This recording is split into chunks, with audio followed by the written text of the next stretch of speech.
We have one more hearing today. We have a good number of pink cards. This would be for House Bill 104 with a fiscal note, 104 FN. The sponsor is, again, from this committee, Representative Mannion.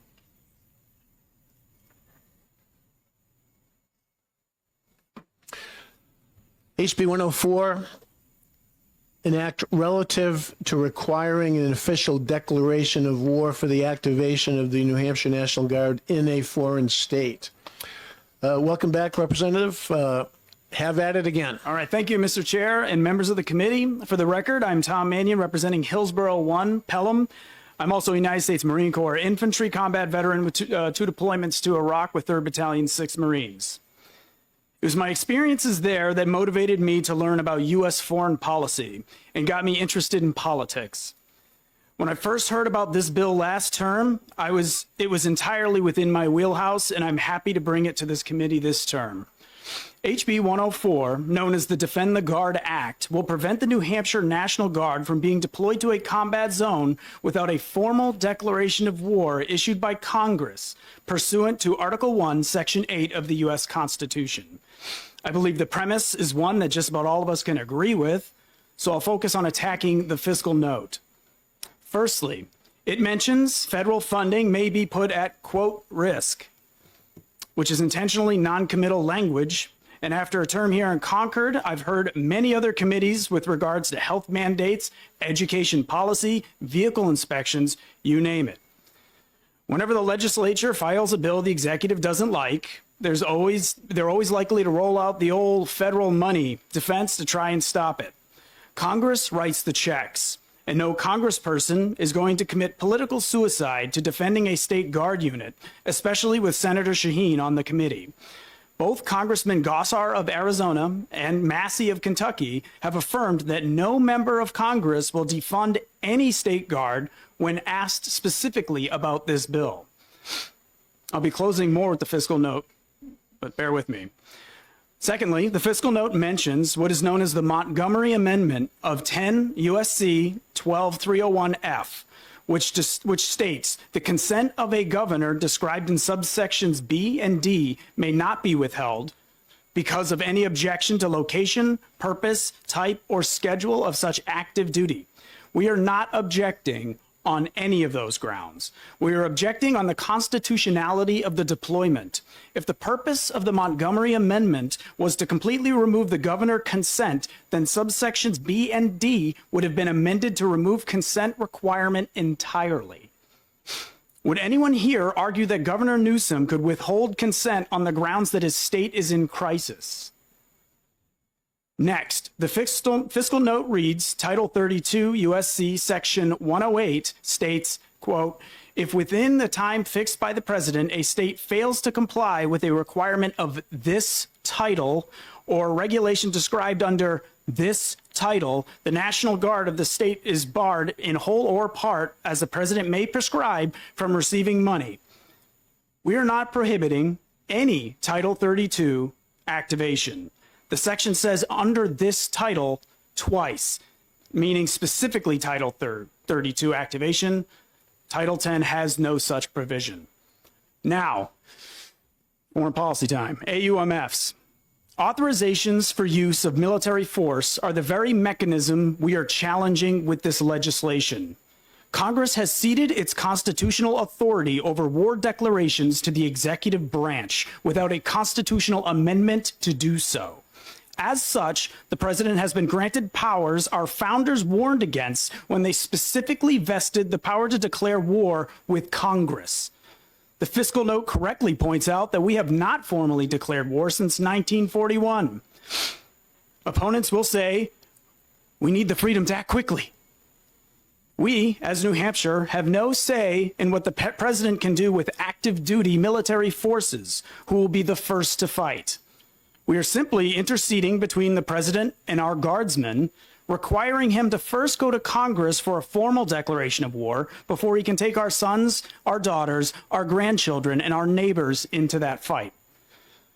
I want to add the specific citing of the 2001 AUMF as justification for our military misadventures is particularly absurd. The war in Syria that we helped instigate and have been supporting for a decade has resulted in the overthrow of Bashar al-Assad and installing of Abu Muhammad al-Jawlani as de facto leader. This man was a member of al-Qaeda in Iraq, the insurgency that came to that country to shoot at guys like me. He later folded into ISIS, then back out into various factions of al-Qaeda in Syria, and until a few weeks ago had a $10 million bounty from the United States on his head for his terrorist activities. National Guardsmen have been attacked because of this conflict. In 2023, the Louisiana Guard came under rocket attacks in northeastern Syria while defending oil fields.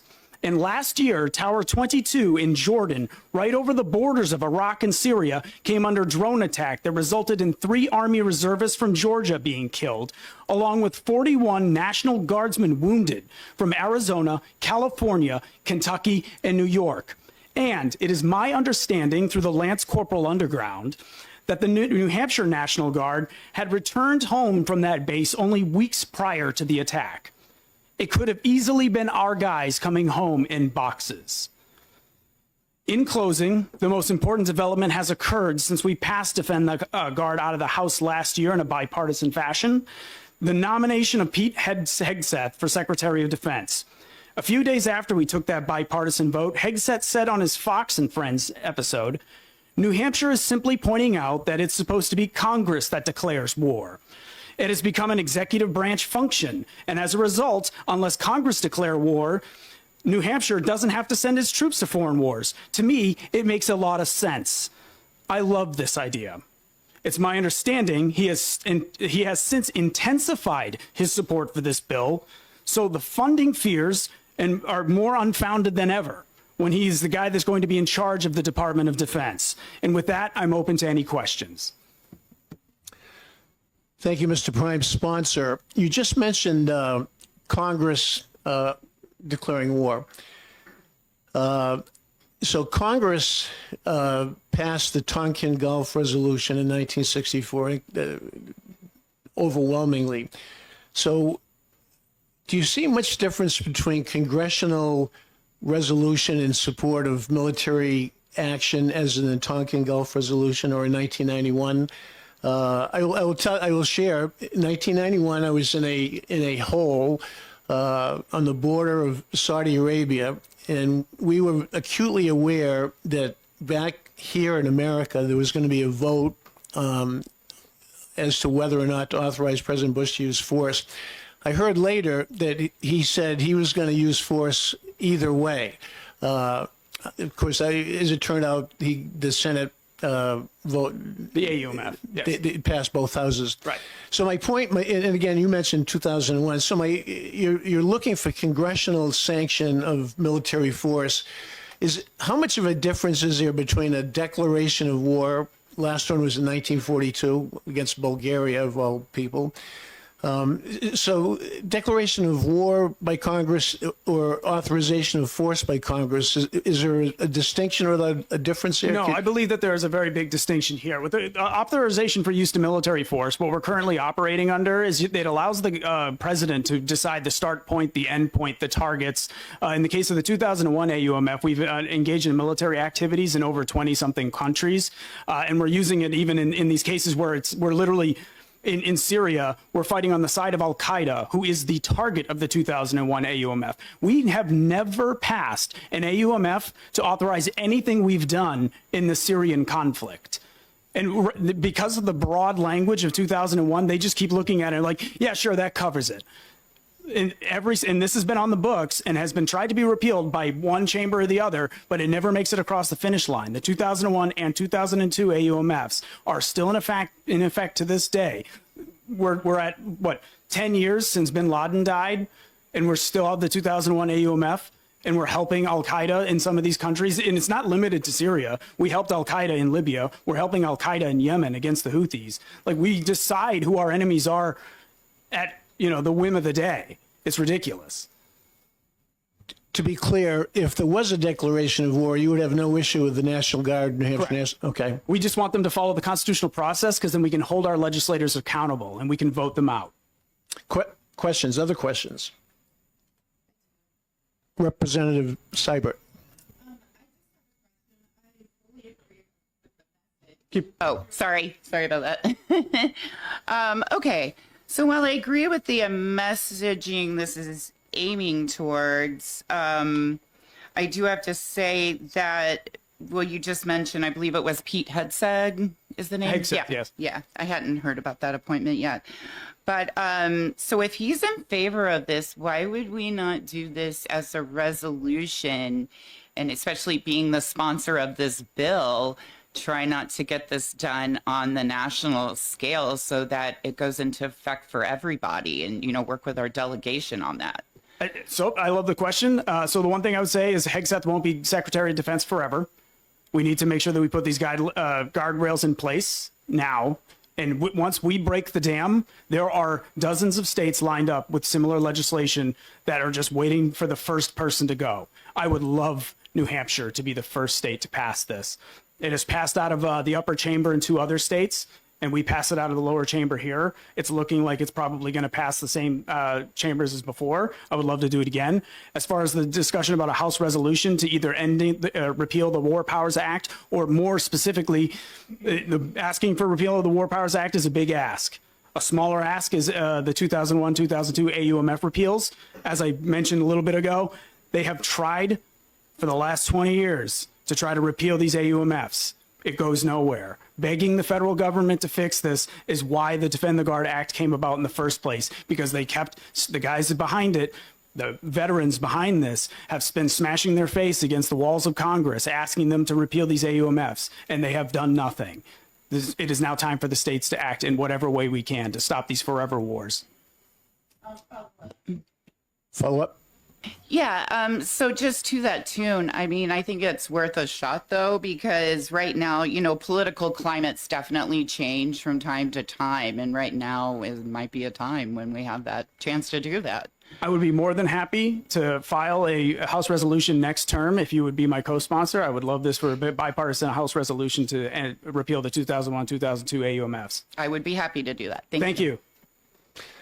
Representative HB 104 has an FN. For you folks watching at home or who will be watching, FN is fiscal note, which is attended. It's looked into.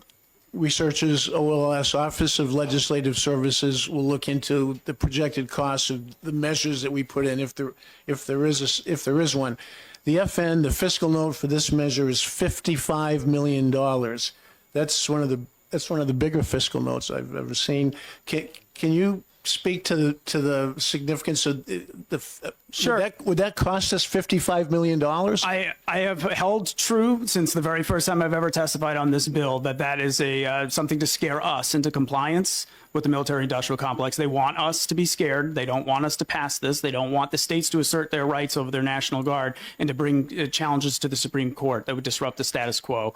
I believe with the incoming SecDef who supports this bill and multiple congressmen that have said on record in specific reference to this bill that no defunding can occur. Other questions? Representative Hemingway. Thank you, Mr. Chairman. Representative. So, talking on the fiscal part of this, I know that having spent many years in the New Hampshire National Guard, that my first years in there, we were always worried about whether we had the fuel or the equipment to do training. Over the last several years, 10, 20, 15 years, the money that we've been getting from the federal has been helped to get us the best equipment that we can be using, plus the facilities and the proper equipment to keep our troops safe. You do not feel that this bill will change that? I do not believe so. No, I've heard from multiple congressmen with specific reference to this bill, and with the incoming Secretary of Defense, I do not see that the fiscal note it holds any water. Follow up. Follow up. So on the back of the this here, it says the money that comes up to almost $400 million that could possibly be withheld, if so desired. You still don't feel that? No. Okay. Thank you. Thank you. Other questions? Seeing none, thank you, Mr. Prime Sponsor. Thank you. Representative. Okay, I will tell you that we have a tradition of sorts here in this body. When we have hearings, we try to recognize or acknowledge current serving reps or former reps and try to give them a bit of deference. So I'll try to do that, maintaining with our custom. Occasionally there'll be a newer rep, legislator, who will put a card in, and we won't know that they are a rep. So I apologize in advance if there are any serving legislators who I don't recognize. I recognize 3, and we will go to them now. We have about 12 cards, and this is the only other bill we're going to hear today. So we'll be here as long as it takes. I don't want to, and I don't see a need to put any limit on time of testimony. I just simply would say if a significant point has been made and developed, that you be careful about taking time to say something or develop something that's already been developed. Okay, that said, Representative Henry Jason III from Goffstown is in the House. Welcome to State, Federal, and Veterans, Representative.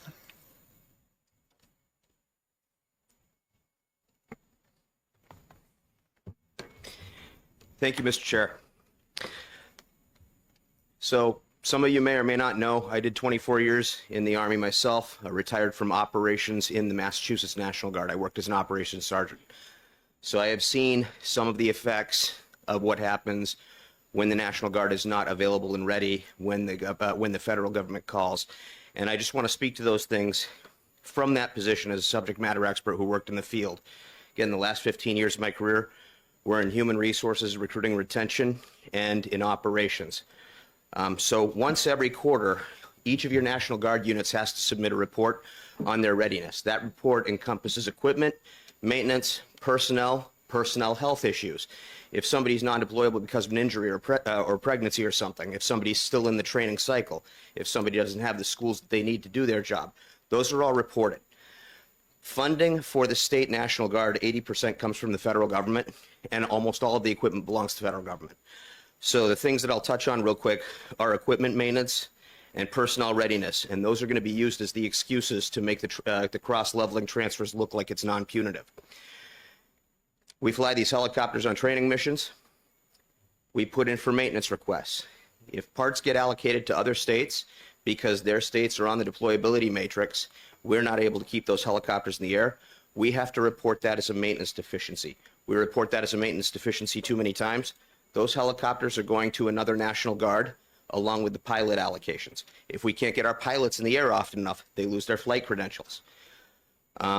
That same thing is going to be true of our trucks. Now, in a domestic state of emergency, if we need to respond to a flood in the state of New Hampshire and get people off of rooftops or out of a place, we need big trucks and we need helicopters.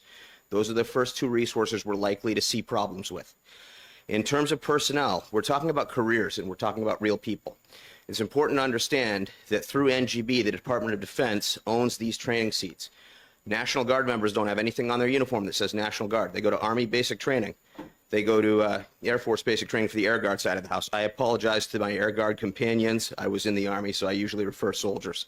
No disrespect to the other side of there. But all your training schools, all your promotion schools, those are all DOD schools. Those are all run by the Department of Defense. They are Army schools. Some are run through National Guard training academies, but those are open to the Army Reserves and the regular Army, or the Air Force Reserves and the regular Air Force accordingly. So if we are looking at these people as real careers and the military starts to ration the training seats to favor deployable metric states, we're talking about stagnating people's careers. So bringing that all together, if we are not able to, out of our own pockets, maintain the equipment and find a way to get our service members into training, we're going to lose readiness. And if the federal government decides that they're going to start moving these resources because they've shot us in the foot in terms of readiness, then we need to find an alternate way to make sure that we have our own resource within the state. So pending any question, my biggest concern, honestly, is that a downsizing of the state National Guard would cause us to not be able to respond in a domestic state of emergency in the state of New Hampshire. So pending any questions. Thank you, Representative. Questions? Representative Jones. Thank you, Mr. Chair, and thank you for your testimony. The last sentence you said, could you repeat that again? I said my concern would be if we lose force structure and equipment in the state of New Hampshire, that in a domestic state of emergency, we would not have the resources to be our own rescue. To expand on that, that would put us completely at the mercy of the resources of neighboring states or of FEMA if we overwhelmed our own emergency response within the state. And do you think it's changed by deployed to active duty in foreign states?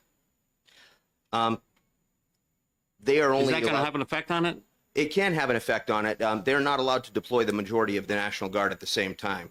I believe the last time I checked, it was a 2/3 matrix where 2/3 of the National Guard had to stay in the state, and the governor also had the opportunity to either say no or defer deployments based on the state's readiness cycle and the state's available assets. That's informative. Thank you.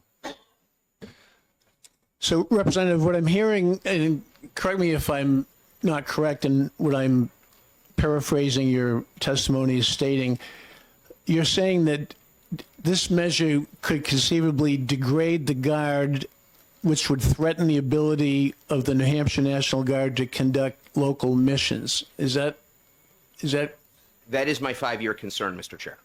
okay? Other questions? Thank you, Representative. Representative Wheeler.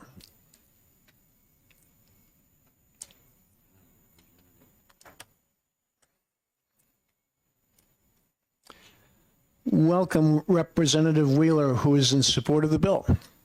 Thank you very much, Chairman Moffett, members of the House State Federal Relations Committee, friends on the House State Federal Relations Committee. I'm here today in support of Defend the Guard legislation for a number of reasons that Representative Mannion outlined, but as the child of a military family, many people in my family served in the military, and as a student of history, which I know you know as somebody who teaches civics, I am deeply concerned by the United States and its turn over the last 82 years since 1942, as you mentioned, in Bulgaria when we declared war, and Congress's lack of courage around the issue of genuinely debating any of the number of conflicts that we've gone through over those last 82 years. You asked a good question, and before I get into some of my other testimony, I would like to address it about the Gulf of Tonkin Resolution and the War Powers Act that came after that. Those two pieces of legislation, specifically the War Powers Act, being that that's still used, is different than the declaration of guard, than the declaration of war for the reasons that Representative Mannion brought up, but it's also because that only requires congressional leadership to know about the actions being taken by the executive branch. And there have been a number of instances in which congressional leadership doesn't let the broader members in the United States Congress know. And that puts us in a dangerous position where the leadership in Congress has some level of responsibility on these conflicts that should be given to the broader Congress and to the Congress as a whole. Not to mention the fact that it keeps us from debating these topics in an open forum, in a public way for the people of the United States to hear on the House of the floor, on that floor of the United States Senate. We haven't seen that done in a long time. I would bring up the issues around many different veterans here in this legislature who support this legislation, people on this committee who I know have served in our military and our Navy and who support this legislation, and some new members who I haven't met yet, freshmen who are here who have served our nation as well, and we're very thankful for their service. And they brought up last year Representative Potok, who was the sponsor of this legislation last year. He's a Vietnam veteran, and in rewatching his testimony, I was compelled by his comment around Vietnam was a war. Ask any of these veterans who served in Vietnam or Korea or any of these other conflicts. These were wars.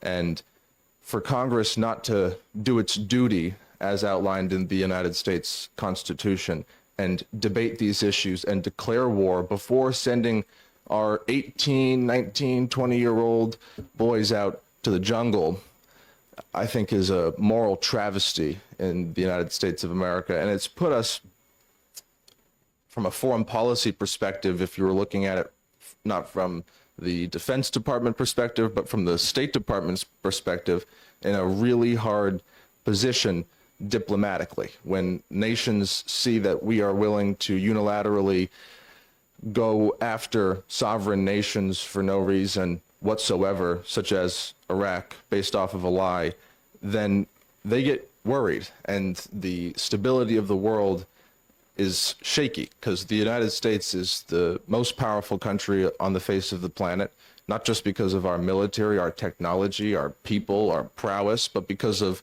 the land that we have and its position on the world, and our geostrategic position is just unmatched. And when we do something, the world listens. And if we are unilaterally declaring force against countries, sovereign nations, the world is listening. And I think we've seen the effects of that over the last few years with other countries following suit. We gave Congress the power to declare war because the scholars who wrote our Constitution 248 years ago saw over their history, they were very well educated men. They knew that despots, kings, over the course of history had used conflicts and wars to rally up publics. The public who, if they weren't rallied around that conflict, might realize that they were being taxed to the brim or under an authoritarian leader, as the people in the United States of America realized 248 years ago in creating our Constitution. I'm most concerned that we've entered a period in this country where it's Orwell's Forever War, where, as Representative Mannion outlined, we just find a new enemy wherever we can look for one, and the defense contracting agencies continue to make money. The executives, I should say, of those agencies continue to make money, and the congressional members who go into those consulting firms after they're members of Congress serving on the defense and appropriations committees in the United States Congress make money.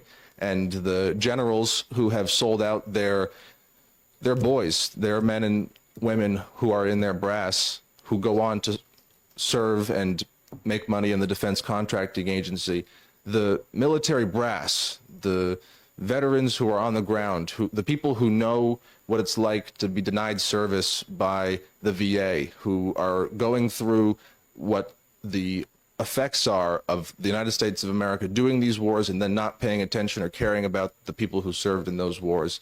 Those people who are directly facing the brunt of the government right now and knowing what it's like to be a veteran who served your country and to come back only to find that nobody knows what you went through and isn't going to help you. Those people support this legislation, and they don't want the forever wars. They don't want Orwell's Forever War where we just continue to find a new enemy. And for me, this is personal legislation. It's not going to immediately solve the United States Congress's lack of courage issue, but it does, for what we can do here in the New Hampshire legislature, take the first step forward in New Hampshire to say, this is how we can get it done. And to your point, Representative Siebert, about a resolution, as you know, Mr. Chair, and members who have served here for a long time, House resolutions go into the congressional trash bin. They don't have any power. They don't have any weight. And if we want this legislation to have power and weight in our congressional delegation, seeing that the state of New Hampshire is genuinely looking at the fact that they haven't declared war or debated these issues for 82 years, then we should pass this legislation. And one of the last points I would make about the fiscal note for the freshmen in the room and others who have served not as long is the fiscal note is not sacrosanct. It is not, sometimes agencies and organizations, when they are against a particular piece of legislation, will exaggerate or overblow a particular fiscal note in the aim of being against this legislation. And sometimes it's the job of the legislature to say, I respect your agency, I respect your job here, but we are the legislature and we know that this is an important issue and we know that we need to move forward on this issue. The other states that have moved forward have had no issue with federal funding or threats of federal funding, and have faced those threats when being proposed in committee. So I would see this as, given the fact that the United States of America has shirked its responsibility, its constitutional responsibility for the last 82 years to declare war, that it's time for the states to start taking up its mantle and urging and pushing the United States Congress to do that by withholding our troops if they're not going to take the time to declare and deliberate war. But I would agree, if they did, then those troops would be ready and able to do that work if they were declaring war and out there. I'm happy to take any questions, and I thank you all for your opportunity to speak here today. Thank you, Representative. Representative Mandelbaum. Thank you, Mr. Chairman. So our colleague, Congressman Mannion, mentioned that New Hampshire would be the first state to pass such a bill. But from your testimony, it sounds like there are other states who have passed bills like this. Could you just provide a bit of clarification? I was under the impression that Wyoming passed the bill. They passed the upper chamber in Idaho. So the Okay. upper chamber had passed the bill with no threats or problems in that instance. All right. Thank you for the Thank correction. you. Other questions? Go ahead, Representative Seibert. No, I just thought I had a little bit of a clarification on that when I looked it up. The upper chamber, that's similar to like how it passed our house initially. Am I correct on that? And then was tabled in the Senate the last time around when we had this bill? You are correct. That would be a similar comparison. So it has not fully passed in any state. As I just said to Representative Mandelbaum, thank you for correcting Okay. me. And I just wanted to it clarify. did pass in Wyoming and Arizona, as I just said to Representative Mandelbaum, who asked the same question, that it passed the state Senate in both of those states. Okay, no, but I want to clarify. Was it signed into law by the governor? I just answered your question. Right. Okay. What we've heard a couple times is that two other states' senates have passed it, but their houses did not. In this state, our House passed it last term, but our Senate did not. So no state, this measure, this type of measure has not survived both houses to get to any governor's desk, at least not yet. Other questions? Or, yes, Representative Foss. Well, I just wanted to clarify, since it's never been signed into law, you have no way of knowing whether or not these financial penalties would actually come to pass. Is that correct? Well, they have no way of knowing that these financial penalties, I mean, from your perspective and the way that you're asking that question, they have no way of knowing that these financial penalties would be imposed. In fact, the opposite. We know that the incoming Defense Secretary has explicitly stated he supports this type of legislation and would not withhold funds. And as I said in my testimony, sometimes fiscal notes are wrong and state agencies don't always know what federal government is going to do. And sometimes it's used as a scare tactic to keep people from supporting legislation, which is quite common sense. That's my testimony. Follow up?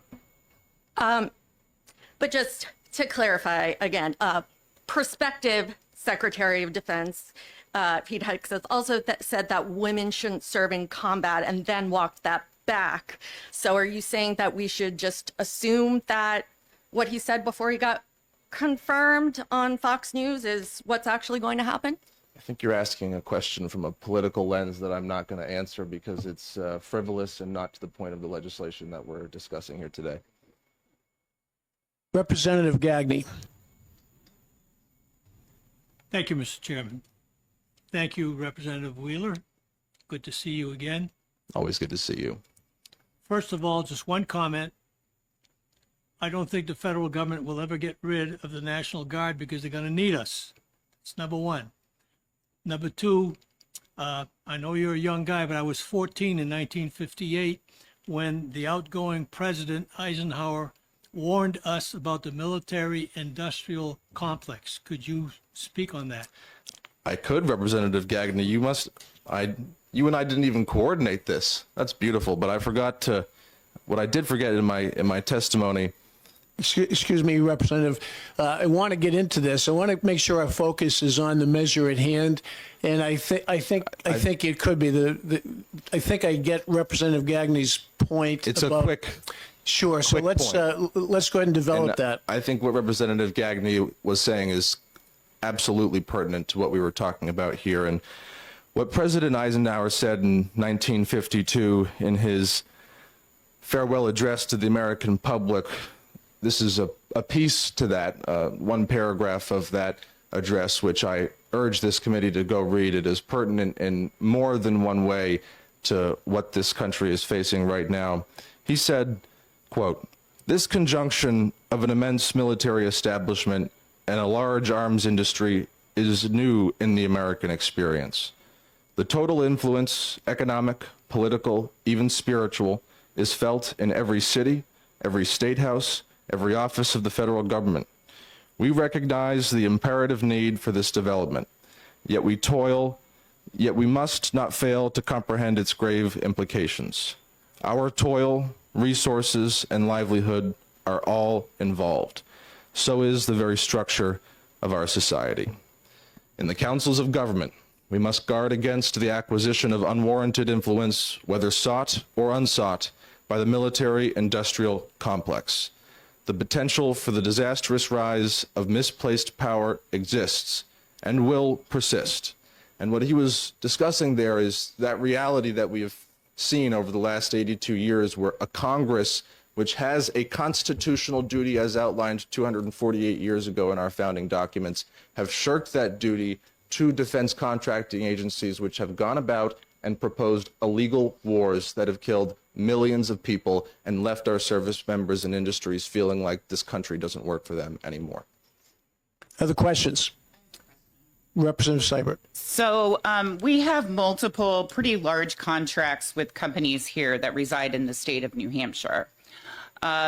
So we're going to be stopping Sig Sauer from their contract currently to create the new machine guns and manufacture the new machine guns for the military industrial complex. Representative Seibert, that doesn't pertain to the legislation that we have before us here. Okay, I were think just talking about that. my concern from my previous comment is that we're drifting a little bit into some esoteric areas, which I understand the connection that you made, and I let you finish reading from President Eisenhower's farewell address, which was in January of 1961, to be clear. But I want to not get redundant or repetitive, and we're getting there, and I want to move on to other speakers. But is there any other question for the representative directly related to the measure at hand? And saying none, thank you, Representative Very Wheeler. much, Mr. Chair, for your time. And Representative Clayton Wood from Pittsfield is in the House. Representative Wood, welcome. Thank you, Mr. Chair. Thank you, committee members. As the chair said, I'm Representative Wood. I represent Merrimack 13, Pittsfield, and Chichester. I wasn't going to address the committee today. This seemed to me, when I first read it, something I would support. Who doesn't want to follow the Constitution? Do I believe we're following the Constitution in the case of National Guard? Absolutely not. It didn't take me a lot of research to come to that solution. I must admit the financial part of this thing is concerning. Do I believe the federal government will do this? Yes. Do I believe they'll do it in a way that we won't even know it's happening? We'll be, because we don't have equipment working, we would not be able to go to a situation. They'll pick another state and keep their equipment working. This will be so clean, it'll be surgical. Now, speaking about that, that concerned me coming in here, but it must have been faith, because while I was working on this and looking through how the Guard gets activated, which is another bill that probably should be passed, several things came up. In the background, I have a computer on, and I find out that we got flooding all over the Carolinas, everywhere. National Guard's not there. The National Guard, the previous testimony does a great job saying how we get into conflicts. It seems like we help everybody as well. So the National Guard in North Carolina. They got 3 battalions. One that I could find is in Africa, working on infrastructure. The 2 others, I couldn't find them. I didn't do a lot of research, but they're not available to the governor. So we got 3 battalions in this area. Definitely have work to do there. Now, do I think the National Guard should be used as a first alert type of a measure? Absolutely not. But look around you. Fires in North Carolina, that didn't come up. But what came up was East Palestine, Ohio. Now, do you remember that? Going to be 2-year anniversary next month. It is still a disaster. It's an unbelievable disaster. You may believe it or not, but it's not been remedied. I look at this as being more than how we get implemented. I look at this as us protecting our state. If we have issues in the state, unfortunately, I'm not aware of it that require National Guard, even though I know National Guard is used for a lot of things, helicopter rescues, stuff like that. That happens all the time in the state. I'm aware of that. We need to protect them and use them. Am I against sending our National Guard to the North Carolinas? Absolutely not. But I mean, we just need to know where they are. We need to have access to them. Should they be in Africa? I have no idea. And I was actually surprised that a state with 3 battalions has none available. Maybe I misread that, and I will do some follow-up work on it. All I'm saying is that this is not as complicated as a world crisis. It's as complicated as day-to-day action that our federal government is using our resources for.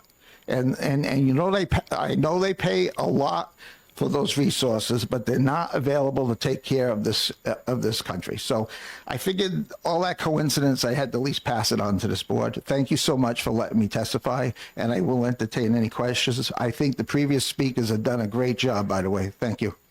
Yep. Representative Mandelbaum. Thank you, Mr. Chairman. Representative, would you mind just clarifying your position on this bill? I will vote for the bill. All right, thank you. Other questions? See, Representative Hemingway, sure. Sir, thank you, Mr. Chairman. So you were saying that there was 3 battalions in New Hampshire and none of them are available? Not in New Hampshire, North Carolina. North Carolina, okay. Follow up. So in New Hampshire, we have a battalion unit, and they have, as from the briefing that we had this morning, we have the HIMARS, which is a highly sought after weapon. And we also have the refuelers, which has the newest equipment out there. So if we were to take and say, no, defend the guard, and we start losing money, as the previous representative was talking about, in the readiness status, which is in fact true, would you not see where we would lose that ability and the training efficiency on that? Thank you for the question. It's actually a good question, and it does concern me. I will be clear with that. I actually think I love New Hampshire. We're the first at everything. If we could be the first one to pass this bill, I believe we will create an environment where this bill will be passed and we can use our troops. This only threatens us if we're the only state. As more states do it, that threat is less and less, because I agree with one gentleman said, and I'm sorry if I didn't remember the name, they need us. It may have been you. They need us. I know that. But they will, I know, well, that's my answer. Thank you. Follow up. Yes, sir. Thank you, Chair. So if we were to pass Defend the Guard and it would go through, where do you see New Hampshire being as far as their, and I'm interested in how this would be, what would be our primary mission? I mean, our primary mission is to defend New Hampshire and the United States with a further on overseas, as directed. But as we take this and we're no longer focusing our training on the artillery, the military police, the medevac unit that we have, the air guard unit that we have, where do you see that mission running? Yeah, another good question. Just in a little bit of research on this, there is a way of activating the Guard, and the federal government is involved. As clearly, they use an advanced training code to implement them. If they stay in this country and part of the solution and not part of a problem, I'm for that. I think New Hampshire takes care of themselves. I don't see a lot of cases so far. We know how to take care of ourselves. We know how to put out fires. We know how to do some of the stuff that other places have forgotten how to do. But there's floods, there's natural disasters. I think when I was looking at this quickly, Louisiana had the same issue with no National Guards. Communication. There's a lot of places that I think the National Guard would fit in, and they don't have to be in New Hampshire and doing what we want to do. We want to be first in the nation. We want to take care of ourselves. We want to take care of the rest of the citizens too as well. So I look at that a big picture. I have absolutely no problem. I have no problem if they're outside of this country, if there's a reason. Actually, that training code that I barely looked through says it's supposed to be in our territories in this country. It has nothing to say about being outside of the country. However, I do realize they call up other codes too, and I didn't get that far into it. This is way too complicated, and it's time for a state to draw the line and correct it. And I'm not looking at changing a lot, but changing, to me, the important parts, which were mentioned very carefully by some of the other speakers as well. Thank you. Other questions? Seeing none, thank you, Representative. Thank Okay, I you. have two more cards from state representatives, which we will go to. And I know some of the folks that are here and some of the folks who are watching very much want to hear from Major General Michaelitis, who is here. So just FYI, we're going to go to the two reps, and then General Michaelitis is here. And I know he is the head of the Guard in New Hampshire. So he will be on double deck following these next two. Representative Murray is in the House. There she is. Welcome.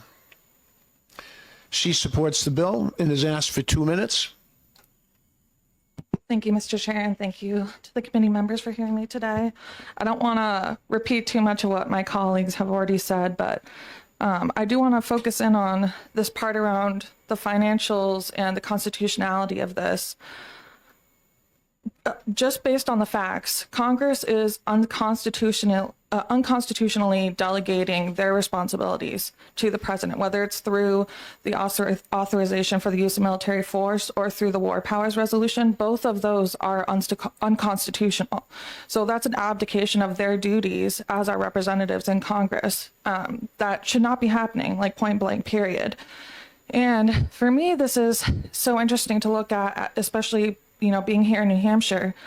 I can't think of any other case, at least off the top of my head, where we're letting the federal government coerce us into upholding unconstitutional law because they're holding this money above our heads and telling us if you don't comply, then you don't get these funds. And I don't think we should let those threats keep us from changing what we know to be wrong and what we know to be unconstitutional, especially when we all took an oath of office to uphold our Constitution. In my opinion, they're coercing us to break that oath. And I don't think we should be letting the federal government intimidate us in that way into upholding this law. And like my other colleagues have mentioned, I think we can really set an example as the first state to take this step. And by taking the step and breaking the ice and being the first ones, we will empower other states to make the same changes. And then it will be a lot harder for the federal government to enforce, take away funds from a billion different states that are all passing this legislation if we all take this step forward together. And I wanted to read one quote from James Madison that I think really speaks to this. The Constitution supposes what the history of all governments demonstrates, that the executive is the branch of power most interested in war and most prone to it. It has accordingly, with studied care, vested the question of war in the legislature. And I think that is really crucial to remember. We don't want to have a commander-in-chief who has the sole authority to both be enacting the calls to war and calling us to war, because that's authoritarianism. We need to have balances and checks and balances on power, and that is why our Constitution was written the way it was. But that's all I had to say. I'm willing to take questions. Are there any questions for Representative Murray? Representative Mandelbaum. Thank you, Mr. Chairman. Representative Murray, you and some of our colleagues who've testified on behalf of this bill had mentioned that if multiple states were to pass similar bills, the federal government potentially withholding funding would be less of an issue. Are there similar instances where maybe perhaps for other issues where because multiple states have passed a bill, the federal government has said, you know what, we're not going to cut funding, as opposed to just, is that clear? Yeah, no, I definitely understand what you're asking. I can't think of like a perfect example off the top of my head, but I think there's a lot of instances where we've seen states wield their power either singularly or together in coalition when they see or when they have disagreements with the government. For example, and maybe I don't personally agree with this, but I believe last year it was that the governor in Texas wasn't complying with the federal government on certain issues regarding the border. And the federal government did not move forward on forcing them to comply because they had that kind of like political power to, kind of being like, what are you going to do about it? And if we have enough states that are passing this kind of legislation, I think we'll be in a similar position where we're like, this is unconstitutional. We are no longer willing to comply with something that is clearly unconstitutional. And what are they going to do about it? Thank you. Thanks. Representative, you just mentioned constitutionality, and we've heard that time and again. There are some folks who think that it is not unconstitutional. You think it is unconstitutional. I'm hearing both of those. My question for you is, do you think there is a risk in defanging our National Guard to make a larger point about constitutionality and executive versus congressional power? Is that a concern to you that if you're correct on the constitutionalities, do you think it's worth degrading our National Guard? And I know there's an argument that they would never dare defund us, but you understand my question. Yeah, Are you definitely. concerned about if this were to move forward, that it would degrade our National Guard and the local missions that we depend on our Guard for? Yeah, I definitely hear that. I definitely think that there is a risk that is being taken by passing legislation like this. But I think we as a state would come together if we needed to find more funds to continue supporting our National Guard. I am not an expert on the budget by any means, but I know that we do not have the amount of guardsmen right now that we have allocated funds for. So in my mind, and again, I'm not an expert, but there's already money that we're not spending right now that we have. And I think we've seen this happen with other legislation. I believe we have a law around not enforcing unconstitutional laws relating to guns, like from the AFT, like any regulations around that. And we are also taking risks in that area by not complying with those things. And I see this as a similar, New Hampshire has such a dedication to being like the live free or die state. We live by the Constitution. We live by our state constitution. And we don't let the federal government bully us. And this is such a clear, in my opinion, they are coercing us into maintaining unconstitutional law. And we're really not saying that we're not willing to send our guardsmen into war or into active combat. We're saying that they need to demand that in a constitutional way, and they need to follow a constitutional process. So I do think there's a risk, but in my opinion, adhering to our Constitution is worth that risk. Other questions? Representative Jones. Thank you, Mr. Chair. You know what? I thank you very much for being here and for your points. I just realized I think my question will be answered when the general speaks, so I'm going to pass. I think there is truth to what you just said. Okay, thank you, Representative. Thank you. one more state rep, sticking with our tradition. Representative Heath Howard is in support of the bill, and he's asked for 3 minutes. Welcome back, Representative. Thank you. Thank you, Honorable Chair and committee members. My name is Representative Heath Howard. I represent the towns of Stratford and Barrington in Stratford District 4. I support HB 104 because the purpose of the National Guard is to defend our nation. To be blunt, I fail to see how deploying these troops overseas defends our nation without an official declaration of war. We have become accustomed to a practice that cuts corners and fails to meet basic constitutional requirements because it is in compliance with AUMF. Like my friend from Pelham had said, this cedes constitutional responsibility from Congress to the executive branch. This is about trying to ensure proper constitutional process is followed. In my opinion, funding concerns are speculative at best. In my life, I have never seen the federal government defund the military, and the placement of our federal delegation on the relevant committees to National Guard funding makes it extremely unlikely. We have infrastructure in this state that the federal government will not abandon, and I also do not believe that the federal government would abandon a state and refuse things like disaster aid. This legislation is not only anti-war and anti-authoritarian, but pro-constitutionality. And I think you should be placing the constitutional process first over shaky rumors about reduced funding. Thank you. Did you say questions? Yes. Are there any questions? Seeing none, thank you, Representative. Thank you. Okay, at this time, Major General Michaelitis is the Adjutant General, the head of the National Guard, which is the subject, obviously, of this measure. And I'm sure there are many folks very interested in what the general has to say, and I'm sure he'll take questions. He opposes the bill. He's already submitted significant testimony, written testimony, which we will get out to our members. Welcome back, General.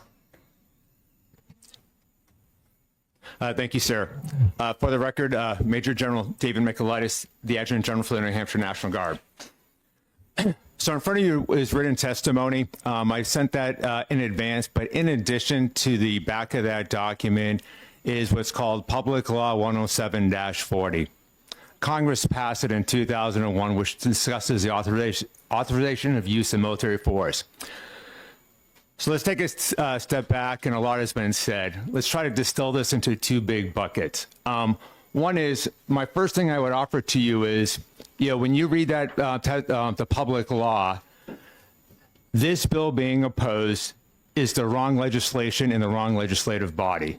This bill is not so veiled attempt to circumvent federal law and the federal legislative process. Everyone here today has discussed they're upset with Congress and the president and who has abdicated the war power responsibilities. That is for Congress to decide. That is not for this venue, this legislative body, and for us to try to interpret, does the authorization use of military force, which has allowed our men and women to go into harm's way, whether it's valid or not. So let's just cut to the chase. This is romper room, right? It's up to Congress to decide that, not us. Number two, what is the National Guard? I chuckle when those who have not served in the National Guard try to tell us that we need to be defended. We do not. First and foremost, I'd like to say this is the National Guard is the operational force, the operational reserve of the United States Army and Reserves. The American public and Congress does not want a large standing army. Therefore, they've made us the combat reserve. That's why you see tanks, HIMARS, howitzers, airplanes in the National Guard. So let's look at Pease. Pease Air National Guard base has a modern KC-46 refueler. As I told you earlier this morning, we're one of 18 Air National Guard bases with a refueling wing. 17 have the old Eisenhower era KC-135. New Hampshire is the only one with a KC-46. So now let's talk about funding and how they're funding for these things. The federal government funds us to be the combat reserve of the United States Army and Air Force. That's why the federal government puts us and gives us training dollars. So let's distill this budget thing where I heard a lot of different things and comment about, I don't believe it, how much is it, this and that. So let me give you a couple of facts. When the state of New Hampshire activated in state active duty 15 soldiers to go to the southwest border for 60 days, the pay and allowance and transportation costs exceeded about $600,000. There's 2,800 service members in the New Hampshire National Guard. Do the math. The pay and salary for 2,800 service members from multiple ranks from private first class to myself is $200 million. The state of New Hampshire provides us with a state active duty account $10,000 on an annual basis if we need to be activated in response to harm's way in the state of New Hampshire. So you have $200 million versus $10,000. 15 soldiers, state active duty, 60 days, Operation Lone Star, Southwest border was approximately $600,000. Do the math and bring that out.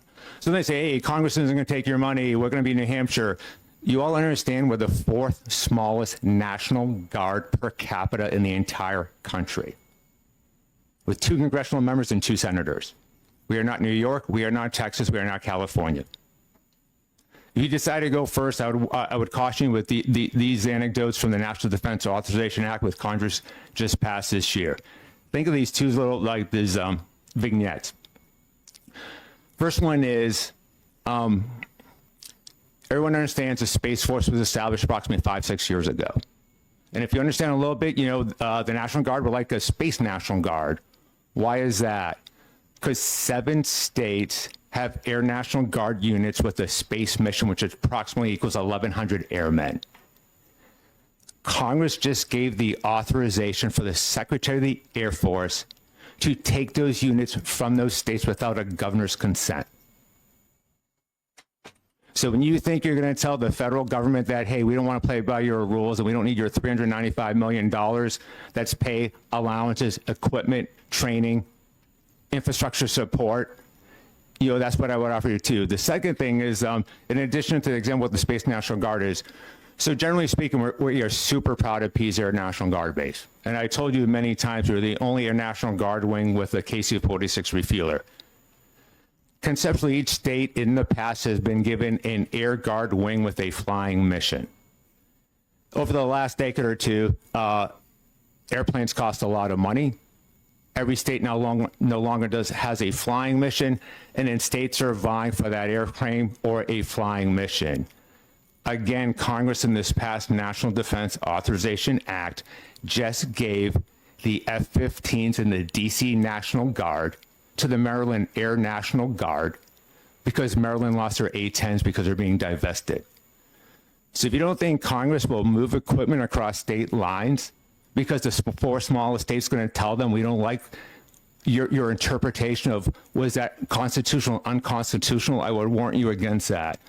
And my closing argument is, how does the money work? This is how the money works. Our congressional delegation cannot defend our money. Congress appropriates the money to the Department of Defense.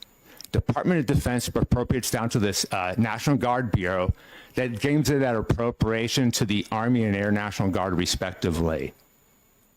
Why would I fund a National Guard who refuses to do its primary job, which is to fight America's wars? That is all I have, subject to your questions. Thank you, General. To your point that you just drilled down on, you explained that some assets were moved from one state, from one guard to another, due to that state not following expectations.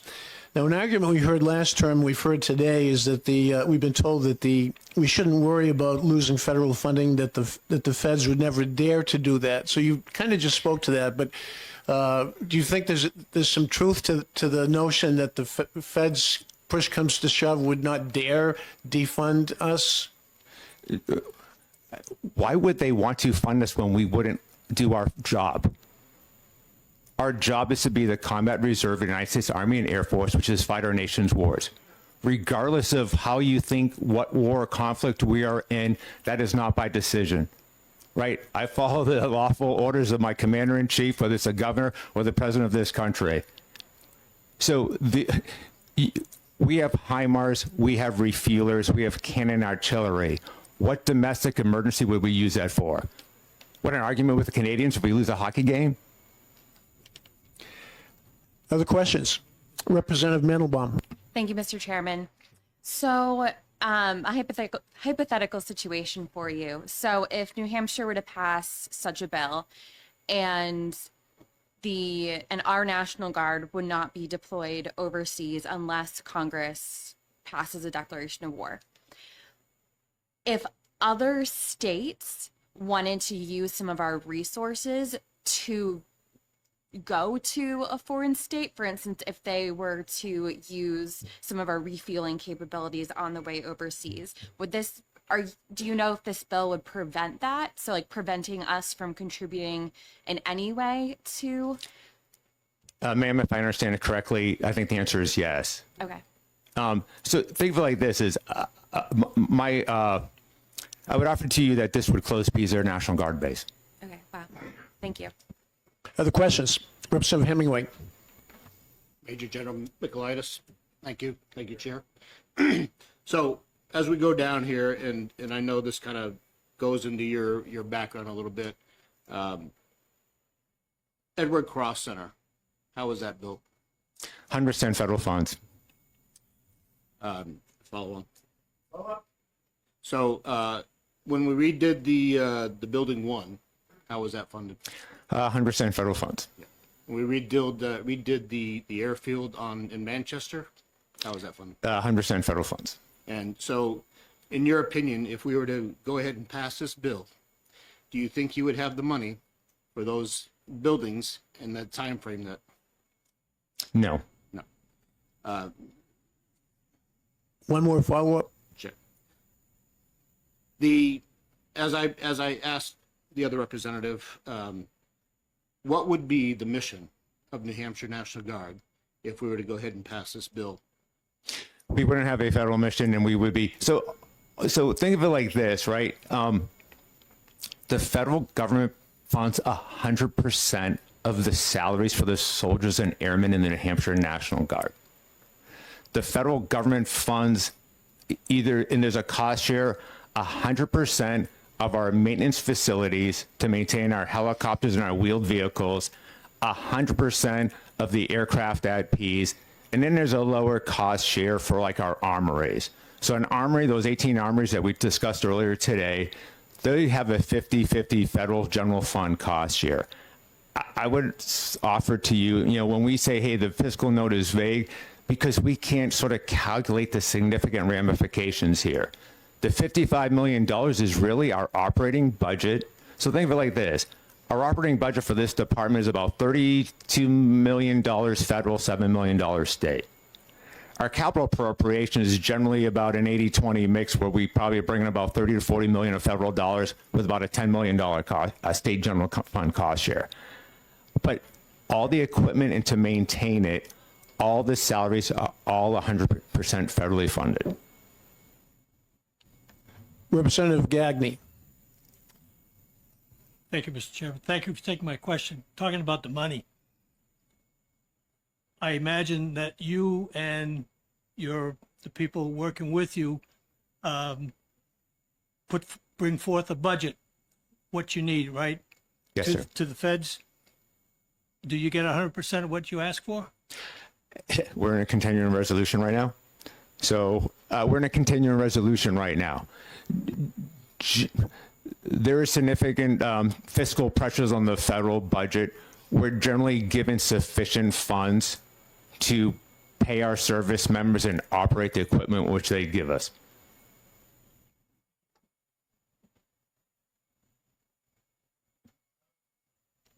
Representative Budataki. Just a quick question.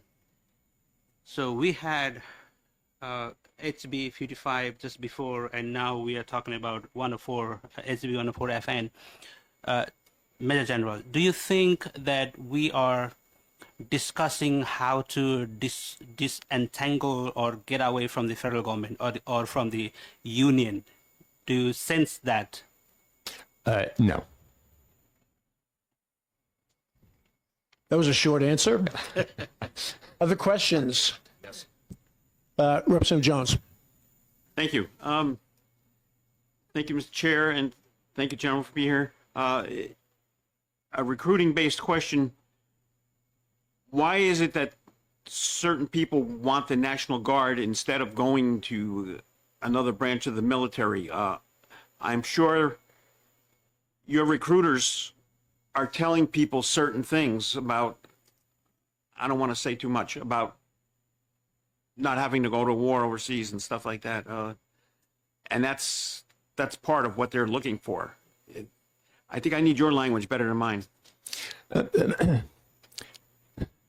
So I would say this for say, why does a young person, man or woman, want to join the National Guard?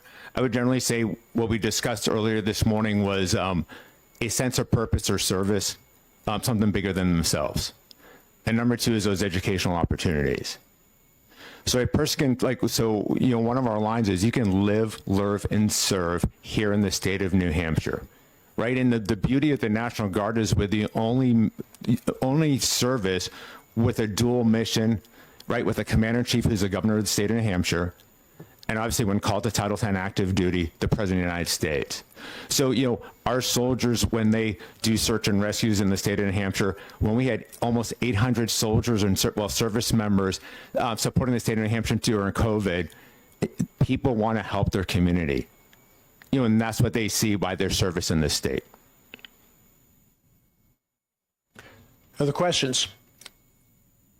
Representative Lloyd. Thank you, Mr. Chairman, and thank you for taking my question.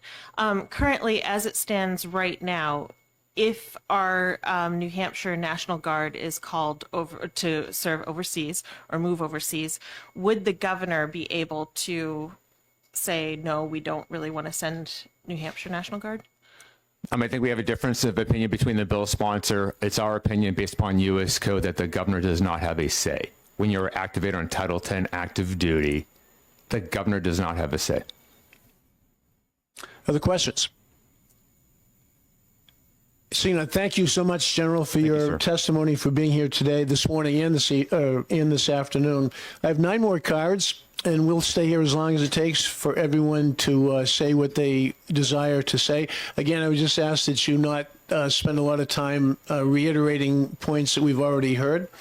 Next up is a former rep, the Honorable John Graham, who opposes the bill. Is the Honorable Mr. Graham here? Yes, he still is here. Welcome back. To the committee, for the record, I am John Graham and I live in Bedford. And yes, I did serve a couple of terms here. Truth in lending, I'm a retired Army officer, regular Army. And I just want to put a couple things into context. When I first put on the Army uniform, NG stood for not going, because at that time, very, very few National Guard units were called to active duty for Vietnam. And let's just say that the Guard did not have a recruiting problem back then, because you weren't going to get drafted and you weren't going to be sent to Vietnam. However, with the end of that conflict and the virtually concurrent end of the draft, a new force structure paradigm was developed. With the rapid downsizing the Army at that point, we developed what was called the total force. Under this restructuring, some 70% of the combat service support units of the Army, things such as medical, transportation, maintenance, supply, were put into the reserve component, of which the National Guard is part.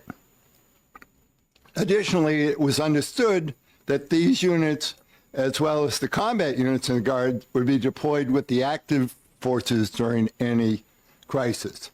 In the words of the Army Chiefs of Staff, Creighton Abrams, they are not going to take us to war again without calling up the reserves.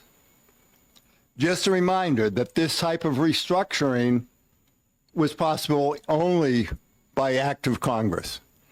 And every defense budget, every National Defense Authorization Act, and every series of national security and defense policies since that time have reiterated this total force concept. From a personal perspective, I will say that as a theater level planner for Desert Storm, that campaign would not have been possible without call up of National Guard units. Now let's just talk about the dual nature. I know General Michaelides kind of touched on it. He probably touched on it this morning. Yes, the governor is in command of our National Guard in peacetime and when it is activated for state emergency. However, once the president calls a Guard unit to active service for whatever purpose, informally known as federalization, that unit becomes part of the active force, and the governor has no authority over it. Let me say that again. Once called to active federal service, the governor has no authority over the Guard units that are so activated, thereby making this entire bill moot, since it's beyond the legal powers of the governor to deny the deployment of those units that have been called to active duty. Now, we can argue ad infinitum about whether or not Congress has abrogated its responsibility. You know, there have been court cases that were taken during the Vietnam War about that very issue. And the only way the combat operations in Vietnam actually ended was Congress cut off funding for combat operations in Vietnam on a certain date. So they have done that. And in conclusion, I'd just like to say something Dick Cheney once remarked, that to serve in the National Guard is to accept a dual mission. You can be called upon to defend the country against enemies abroad, or to protect lives and property here at home in times of emergency. With all that in mind, I would ask that you find this bill inexpedient to legislate, and if I was still on the floor of the House, I would actually move indefinite postponement. Thank you, Mr. Chairman. Would you take any questions? I'll take them. I may not answer them. Are there any questions? Having heard that you probably won't answer them, there are no questions. You know me, Mr. Chairman, I would have answered them. Yeah, of course. Welcome back. Good to see you, and thank you for your testimony. All right. Kevin Grady was here this morning. He's here this afternoon from SVAC, State Veterans Advisory Committee. Welcome back, Mr. Grady. Asked for 7 minutes, and he's opposed to the bill. Thank you, Mr. Chairman. And in fact, I could probably do it in less than 7 minutes now that I've allowed General Michaelides and Mr. Graham to go in front of me. A lot of the things I might have told you, they have already brought forth, and I'll just kind of gloss over them. Again, for the record, my name is Kevin Grady. I am a 25-year Air Force veteran and a 27-year veteran of the town of Hooksett, New Hampshire. And here I'm representing the State Veterans Advisory Committee that we talked to you about this morning. We discussed this bill very briefly at our meeting, and to be honest, we're so tired of this bill we could absolutely throw up. Okay, we opposed this bill in its different form as HB 580 in the 2021 session, and the HB 1092 in the 2022 session. We got to see HB 229 twice because it was held in this committee, and then in the 22 session it was resurrected. I'm sorry, 23 session was resurrected last fall and passed the House in January of last year, and then it was retained in committee in the Senate. So this is the 5th year in a row that we've had to come and tell you why we don't support this legislation. First of all, let me start by saying I don't doubt the sincerity of the sponsors of this bill, of the people who you've listened to today talk to you about their experiences. Okay, I've no doubt that these people who have been to combat on the ground have seen things that no person should ever have to see. Okay, we don't doubt that at all. Okay, but we do take a few exceptions here. The first, and it's been sort of walked over a little bit about how Congress hasn't declared war since 1942, and the two other places were Bulgaria and Hungary. as well as Romania. We were just in 4th of June in 42, we were cleaning up the people that had declared war on us, and we hadn't declared war back on them. But I think that it doesn't mean they haven't exercised their authority, okay? As Mr. Graham told you, Vietnam pretty much stopped because the Congress cut the money off. And Congress had passed the Tonkin Gulf Resolution, which Chairman Moffett alluded to earlier in 1964, which essentially gave the president a blank check. Do what you want. Go ahead. Ramp the war up. We don't care, okay? At the end of the war, the Congress said, man, that was a bad idea. Holy crap, that was a bad idea. So they passed the War Powers Act. Overwhelmingly in the House, overwhelmingly in the Senate. It went to President Nixon's desk, and he promptly vetoed it. And they said, watch this. And they overrode a presidential veto, and it became the law of the land. Does that sound to you like they're abdicating their warfighting powers? Doesn't to me, okay? And we think that the evolution of the authorization for the use of military force concept, of course, it came out of that bill because you have 60 days, you have to notify Congress within 48 hours, and you have 60 days to do things with a 30-day redeployment period. Otherwise, we cut the money off. That's essentially what that bill says. And so if you think about how George H.W. Bush, before what became Desert Storm, went and got an authorization for the use of force. Why? He's required to by the War Powers Resolution. Okay? Same song, separate verse. President George W. Bush for operations in Afghanistan and then later into Iraq. They're required to get this authorization, and Congress's use of the AUMF, in our opinion, is an evolution of the war-making powers of the Congress.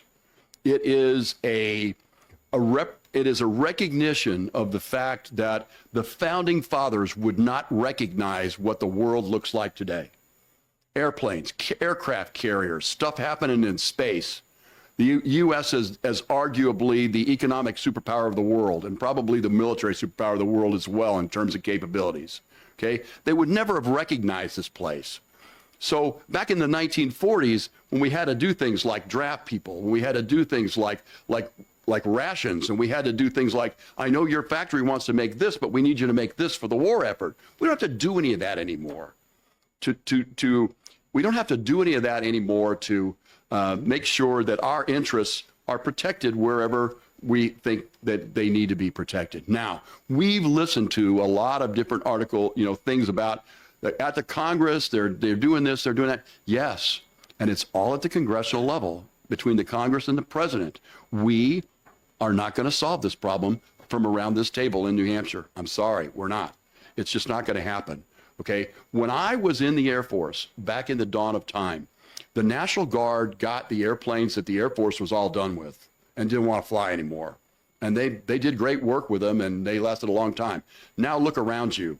KC-46s at Pease. There are captains all over the Air Force flying an airplane that's older than their grandparents in the KC-135, okay? They would love to be flying that airplane, but we have it here. Okay. Next door in Vermont, there are captains flying F-16s that want to fly the F-35. We've got F-35s in Vermont in the Guard. Okay.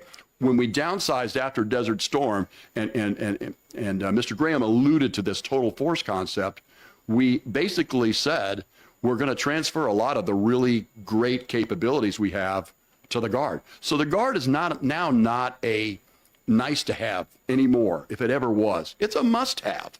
We have to have our Guard forces, okay? But our Guard forces have to be available to us, okay? If we need these forces, we at the National Command Authority level need to be able to get them. And the way we get them is we activate them via Title 10. So if you were to pass this legislation, okay, and the National Command Authority said we need these guys, what likely would happen would be they just activate them. And when you said, hey, you can't do that. Well, what forces are you talking about? We activated those. Those are active duty forces. Now they belong to me, if they ever belonged to you to begin with. Okay? They belong to us. Now, the Guard in New Hampshire is a double bonus for every single one of you in this room. It's a great bonus for you as a taxpayer that we have this capability here. But it's also a bonus in that when we have a Guard in our state, we can do things like man a COVID vaccination site if we need to. We can have helicopters go and pluck people off of the side of mountains that shouldn't be there. All right? You have a search and rescue mission and you can do an actual search and rescue. Boy, the government will pay for that all day long. The general already talked about what exactly, how the money works. You know, the truth is you probably wouldn't see, if you were to pass this legislation, you wouldn't see anything right away because it costs money to move forces. But as the general said, you know, if you start to see a KC-46 size hangar going in at Cape Cod or Portland, you can see that handwriting on the wall, okay? And that Congress doesn't really have, once it gets down to the National Guard Bureau level, doesn't really have a lot to say in the matter. They just don't. So the complaint, if there is one here, is with the Congress and the president. It doesn't really have anything to do with our National Guard. And this bill is not going to defend our Guard. It's just not going to, okay? It's going to put us in a rather precarious position. And it also, you know, it essentially, the way this works, and General Mikolaitis has already said to you that the governor doesn't get a say, okay? When forces are activated using Title 10, the governor doesn't get a say. He can't complain about where they want to go. That's the federal law. You want to take that to court? The judge, the first thing a judge is going to say is, this is a federal law, this is your state law, right? We still have a supremacy clause in the Constitution, right? Okay, Ike, we're done here. So the important thing here is we're not going to solve this problem from here. This is legislation that I agree with Mr. Graham. You know, if there's a way for you to vote this thing off the island permanently, we would love to see it. Subject to your questions, that's all I have today. Are there any questions? Representative Mandelbaum and then Representative Lloyd. Thank you, Mr. Chairman. So, would you kind of characterize the AUMF as like adapting, or the National Guard? I'm sorry, I'm trying to figure out how to phrase this. Is the AUMF just kind of based around kind of the national, or the progression of the National Guard over history from, you know, mostly being ready? I mean, it obviously is ready to deploy, but for active, you know, war versus... I think the AUMF has less to do with the Guard. Okay. It has more to do with active duty forces and things like that. The problem that you have, and what you see, especially, you'll hear these cases like, for example, there were a lot of Guard units from Louisiana area who were deployed overseas during Hurricane Katrina. And so there were a lot of folks that were very upset about the fact that these guys weren't at home and where they thought that they needed to be. Well, they were doing their wartime mission over in Iraq at the time, building bridges and doing other things that they were doing over there, because that's what their company specialized in. Now, that said, all you have to do is sort of look at the history, and what you would see is that we invaded Iraq in the spring of 2003. Okay, Katrina was in August of 2004. By the time that you got to the summer of 2004, every active duty unit and their brother had been there at least once and maybe twice. So now it's going to be the Guard's turn to pick up in that rotation. And it's not like, and General Mikolaitis would tell you this, it's not like we don't know when our forces are going to be activated to go do a federal mission. We know that. The folks that are over there in the Middle East, I'm sure we've known about those guys for at least a year or 18 months. So it's not like it's a big surprise, usually. Thank you. Representative Lloyd. Thank you, Mr. Chairman, and thank you for taking my question. So if we lost equipment, funding, resources from the federal level, what impact do you foresee this having on veterans services in particular?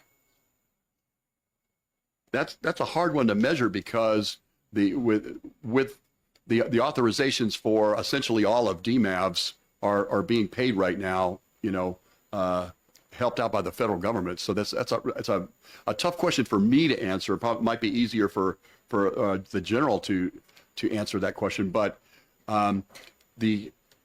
the idea of losing the services would be, you know, if you're the Secretary of Defense, okay, and I've got reserve forces, but I can't use them, why are they in the reserves?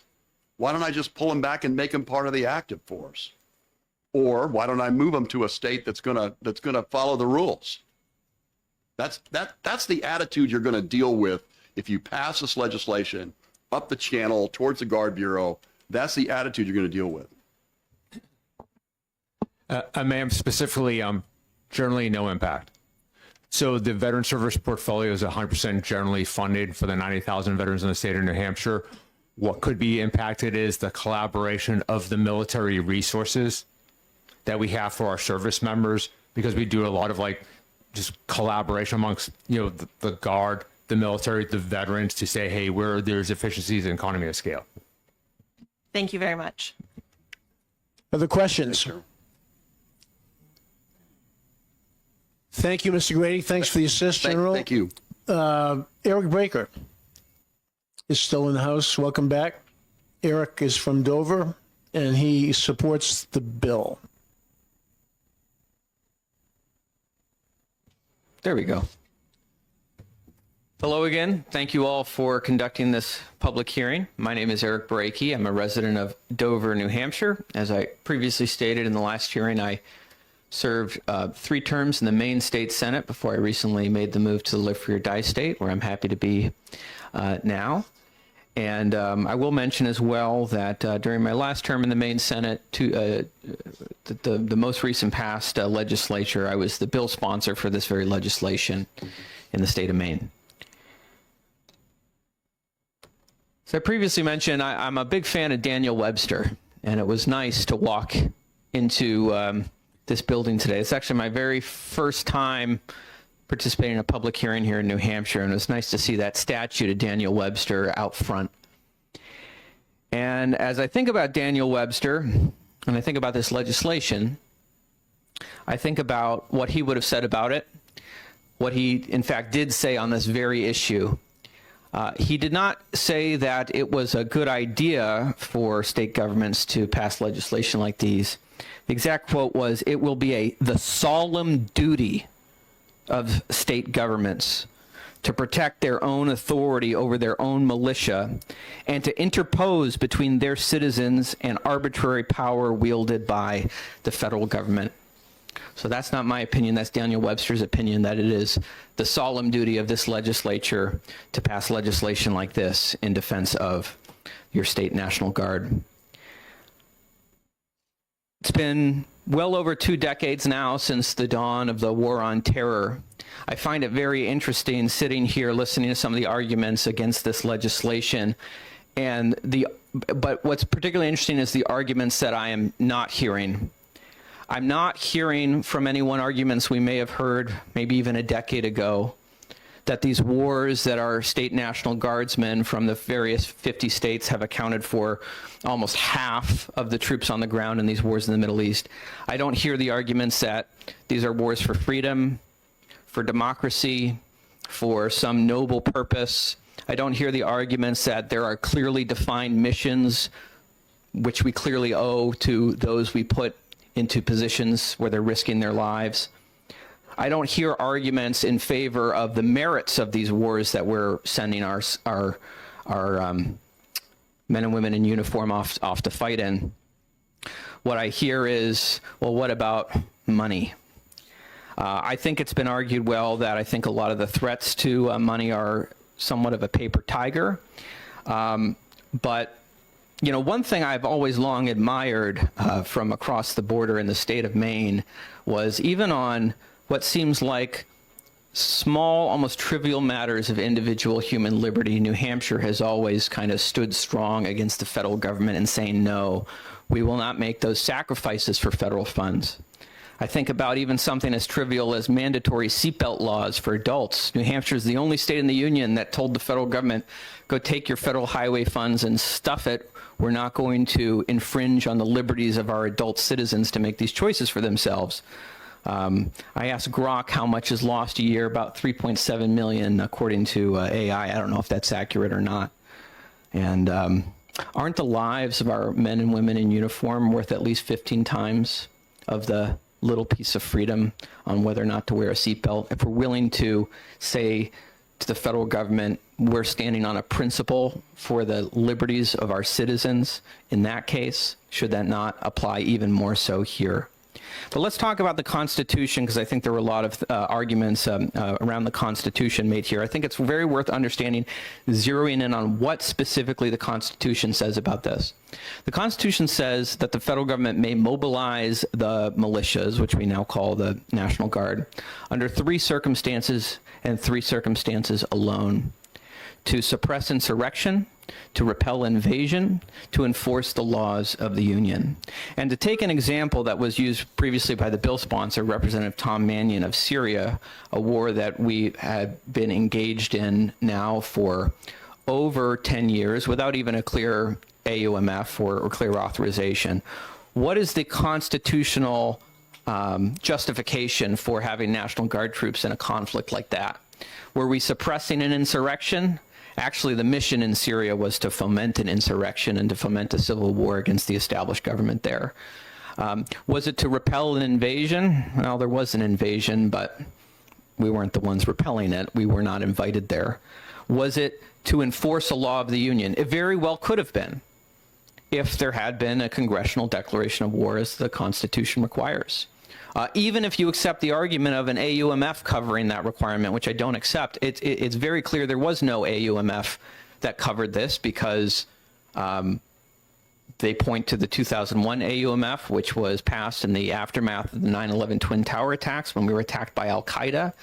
Presumably this is to fight the folks who attacked us on that terrible day, and yet we actively gave weapons and aid and comfort to al-Qaeda forces in Syria. So it's hard to imagine how that AUMF could apply to that situation.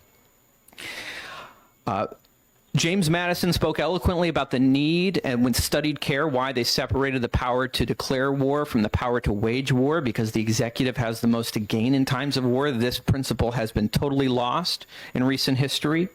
We've heard about the Supremacy Clause and how the Supremacy Clause supposedly means we need to bow down in deference to everything the federal government mandates on us. But that's not how to properly understand the Supremacy Clause. They have supremacy over powers that are explicitly granted to them, the specific enumerated powers in Article 1, Section 8 of the U.S. Constitution, which includes the power to declare war. If they declared war, we would be subject to the Supremacy Clause. But so long as they do not declare war, that does not apply here. The fact of the matter is Congress won't do its job because it's very convenient not to. The last time, even the AUMF on the war in Iraq, when it was voted on, there was some mechanism for people to look at people's voting records and to hold representatives accountable in election season if they found that to be a not very prudent course of action. And politicians did lose their jobs in the aftermath of that. In fact, Hillary Clinton didn't become president because of that. Instead, you got a rookie U.S. senator from Illinois, Barack Obama, on that particular issue, won the primary. So there was a chilling effect sent throughout Congress. We don't want to ever vote on war ever again. But it's really nice to keep collecting checks from the companies that are making money on these wars. And so what we've seen over the course of the last 2 decades are situations like we saw revealed in the Afghanistan papers of self-licking ice cream cones. Forever wars that just go on and on and on with no clear mission whatsoever. And the price is paid not just by the U.S. taxpayers, but by our soldiers who we send off without clear missions. I remember a good friend of mine who I worked with on this legislation in the state of Maine. His name was Sergeant Aaron Rollins. He had served in Iraq in the Maine Army National Guard. And on one fateful day, they were their vehicle hit a roadside bomb, and one of his companions was tragically killed that day, sitting in the seat where he normally would have been seated himself. I remember after the public hearing in Maine 2 years ago when the Adjutant General made, I think, similar arguments to what we've heard today about concerns about money. After that, Sergeant Rollins turned to me and just said, you know, I wish that the Adjutant General would say that to my friend's mother's face that his death was worth it because the state got a few extra Humvees out of the deal. I don't think that that is an argument we would accept in many other situations where there are significant moral questions at stake. If I know there are wide-ranging opinions on other issues like abortion, would we, whatever someone's moral conviction is on an issue like abortion, would we overthrow that moral opinion if the federal government started throwing money around one way or the other? I don't think so. If you need to suspend for a moment. Yes. I think we're all tracking your point about the government's role in decision-making and financing in abortion. We're getting a little bit off the focus on this particular measure. There may be a couple of questions for you, but I want to give you a chance to finish, and we still have 5 other folks that we want to give some time Understood. I appreciate that. I will wrap up trying to make an analogy, but I understand the concern there. I'll just close by saying, we are at a point, the incoming Secretary of Defense, or at least who has been appointed, and the incoming National Intelligence Director who has been appointed both support this legislation or have been on record in support of it. I think now is the time to really lay down this principle on the state level. And I hear what people say, that wouldn't it be nice if this could be solved on the federal level, but there's a convergence of interests that don't want this to be solved on the federal level. And so therefore, as Daniel Webster told us, it is the solemn duty of the states to interpose and to stand up for our men and women in uniform. And so I certainly, as a new resident of New Hampshire, I would ask you to do your solemn duty and to support this legislation. Thank you. If there are questions, I'm happy to take them or to defer to others. I do have a quick question. I naturally am curious. You shared that you were a state senator and you introduced a similar measure or the same measure in Maine. What happened in Maine when you introduced this in the Maine Senate? Now, there's a long history of this in Maine. It was actually, I'll give you the short. Yeah, give us the short answer. All right. Maine was the first state to ever put this in 2011. 2 years ago, it received a third of the House of Representatives voted in support of the bill with bipartisan support. But there's still a lot more work that needs to be done in Maine and other states. But I think it would be very poetic and also very righteous if New Hampshire followed Daniel Webster's call and was the first. Other questions? Representative Mandelbaum? Thank you, Mr. Chairman. Mr. Brakey, I don't want to get too into the semantic weeds about your seatbelt law analogy. But ultimately, whether or not you wear a seatbelt, you are the person who faces the most proximate impact. So if you're in an accident, you will likely either stay seated or perhaps go through the windshield, but that's on you. I'm wondering, do you feel your argument holds up, given that we could argue that the National Guard is a collective good? So it's not just about the person wearing this, it's the person wearing the seatbelt isn't the only person affected. It's when you have National Guard members deployed, they're doing work on behalf of the United States. I just say I think it's far more important than any seatbelt law. I think that it is, I think that we have a solemn duty to the men and women who sign up to serve, who are in a position where they cannot speak up, they cannot question their orders, they are given commands to go. It is our solemn duty as the citizens of the state and this country to hold accountable the officials who make these decisions when those decisions are made poorly. And right now, there is no accountability measure because our elected officials don't vote, they don't do their jobs. And so I would say it's even more important. Follow up.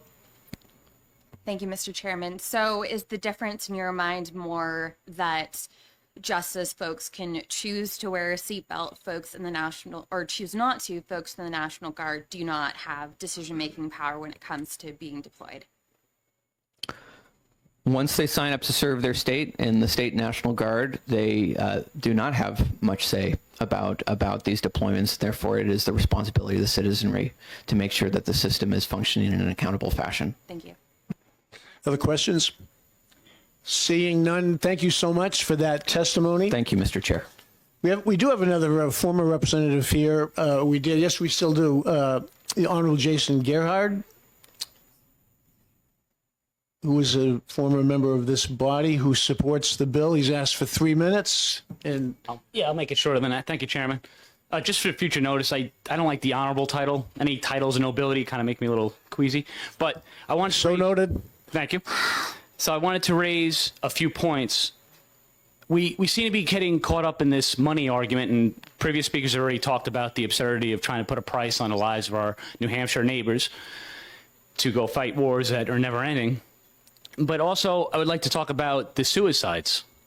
So this is an article from July 15th of 2024 from Boston University. Suicide now the primary cause of death among active duty U.S. soldiers. Quick paragraph. A recent study released by the Pentagon revealed a sobering statistic. U.S. soldiers are now more likely to die from suicide than any other cause. The report, which examined the deaths of 2,530 active duty Army soldiers between 2014 and 2019, showed that soldiers are nearly 9 times more likely to die by suicide than they are in combat. And I just worry that we kind of focus on the combat deaths, which are horrible as they are, but we need to think about the guys that are living on the streets or other kinds of horrible situations that occur from the trauma of combat. Combat that I'm 39 years old now. My twin brother, identical twin brother, joined the National Guard in 03, shipped out in 04. He ended up going active duty, but he went over to Iraq, and we've never been out of war since then. I mean, I'm 39. I mean, it's absurd when you really sit back and you look at it. It's just constant war for various made-up reasons. Let's look at one of these that was raised earlier, which would be, sorry, phone's acting up, the Gulf of Tonkin. This is from the U.S. Naval magazine. I'm sorry, I'm having trouble figuring. U.S. Naval Institute magazine, The Truth About Tonkin. This lead paragraph, questions about the Gulf of Tonkin incidents have persisted for more than 40 years, but once classified documents and tapes released in the past several years, combined with previously uncovered facts, make clear that high government officials distorted facts and deceived the American public about events that led to the full U.S. involvement in the Vietnam War. So, like many other people, I question the motives of our federal government and some in state government, but I feel that we're giving too much leeway to people who have blatantly disrespected the Constitution, which they swore an oath to uphold, and which all of you have as well, and I, as well as our military personnel. And another man who this last closing thing, Major General Smedley Butler, who wrote War is a Racket. It's a very quick pamphlet. Got to read it. It's very good. But he was born in 1881, died in 1940, but he was a United States Marine Corps officer and writer. 34 years. He fought in the Philippine-American War, Boxer Rebellion, Mexican Revolution, World War I, and the Banana Wars. At the time of his death, Butler was the most decorated Marine in U.S. military history. By the end of his career, Butler received 16 medals, including 5 for heroism. He is the only Marine to be awarded the Marine Corps Brevet Medal, as well as 2 Medals of Honor, all for separate actions. 2 quotes from him, they're very quick. I believe in adequate defense at the coastline and nothing else. If a nation comes over here to fight, then we'll fight. The trouble with America is that when the dollar only earns 6% over here, then it gets restless and goes overseas to get 100%. Then the flag follows the dollar and soldiers follow the flag.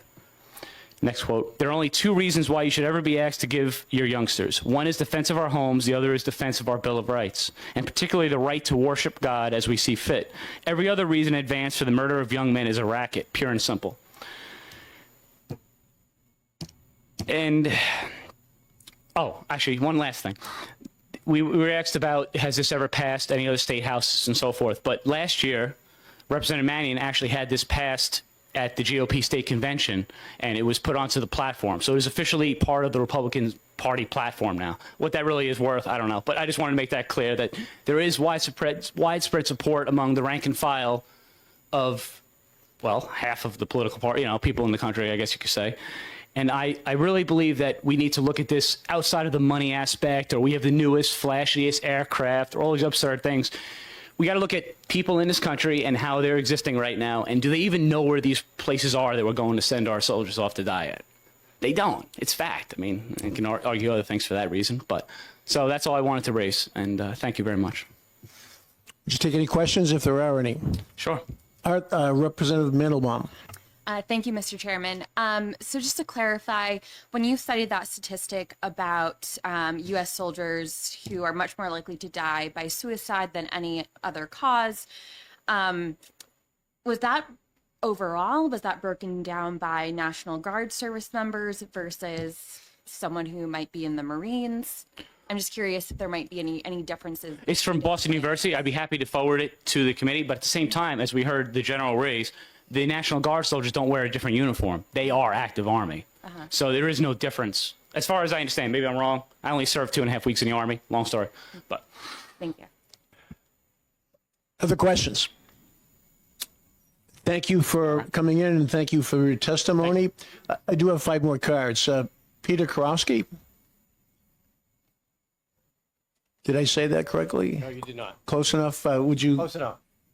Okay. Thank you. Peter asked for 3 minutes to oppose the bill. Thank you, Mr. Chairman. My name is Peter Kajowski. I'm a retired U.S. Army colonel with 30 years of active service. I served 7 years as a regular Army officer and 23 in the reserves. My last 2 tours were advisors to the state's Adjutant General of Massachusetts and the state of New Hampshire. I served under Major General Kenneth Clark and Major General Bill Riddell as the expert in Homeland Security and Homeland Defense.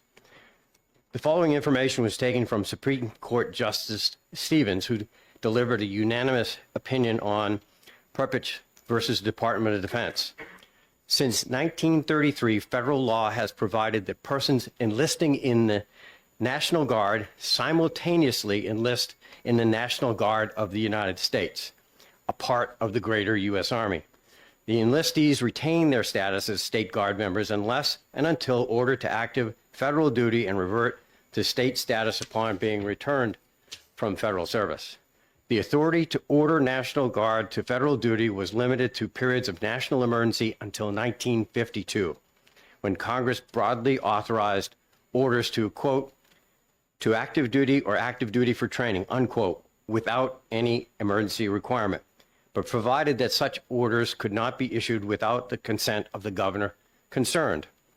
After 2 state governors refused to consent for federal training missions abroad for their Guard units, the gubernatorial consent requirement was partially repealed in 1986 by the Montgomery Amendment, which provides that a governor cannot withhold consent with regard to active duty status outside the United States because of any objection to the location, purpose, type, or schedule of such duty. Article 1's plain language, read as a whole, establishes that Congress may authorize members of the National Guard of the United States to be ordered to federal active duty for the purpose of training outside of the United States with either the consent or without the consent of the governor or any declaration of national emergency. The interpretation presented recognizes the supremacy of federal power in military affairs and does not significantly affect the state's basic training responsibility or its ability to rely on its own guard in emergency situations. In my opinion, the New Hampshire National Guard cannot support and defend the Constitution of the United States and New Hampshire law if they are in conflict. If the conflict exists by implementing HB 04-FN, the Department of Defense will cut funding to the New Hampshire National Guard and move it to states with similar mission capabilities and no conflict. The net result will be an annual loss of $395 million and the loss of 2,700 jobs. Soldiers and airmen and women in New Hampshire will potentially lose their military careers or suffer the inconvenience of relocating to another state. I stand in opposition to this law. Do you have any questions?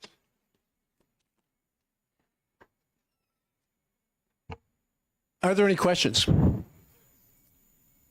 Yes, I'm sorry, Representative Foss, go ahead. Thank you. Could you just say again what the name of that case was that you mentioned at the beginning of your testimony? Perpich versus DOD.496.US 334, open parentheses, 1990, close parentheses. Thank you. Other questions? Go ahead, Senator. Go ahead. I'm getting tired. Representative Hemingway, go ahead. Thank you, Mr. Chair. Sir, thank you for coming in your service. So I had asked this to two other people. Where do you see the training and the efficacy of the National Guard if this were to pass? If this were to pass, those high valued assets that the general had previously mentioned would go to other states who would happily take them. And in Pete's opinion, who did serve in states down south, they value their military assets at a much greater level than we here in New Hampshire, by virtue of the size. As the general appropriately mentioned, we're the fourth smallest.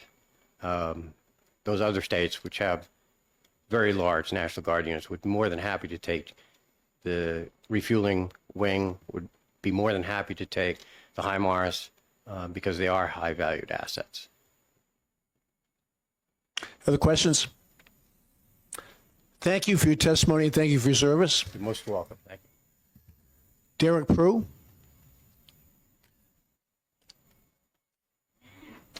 Welcome, Derek. Derek supports the measure. He supports the bill. He's asked for 3 minutes, and he has a handout, which is always appreciated.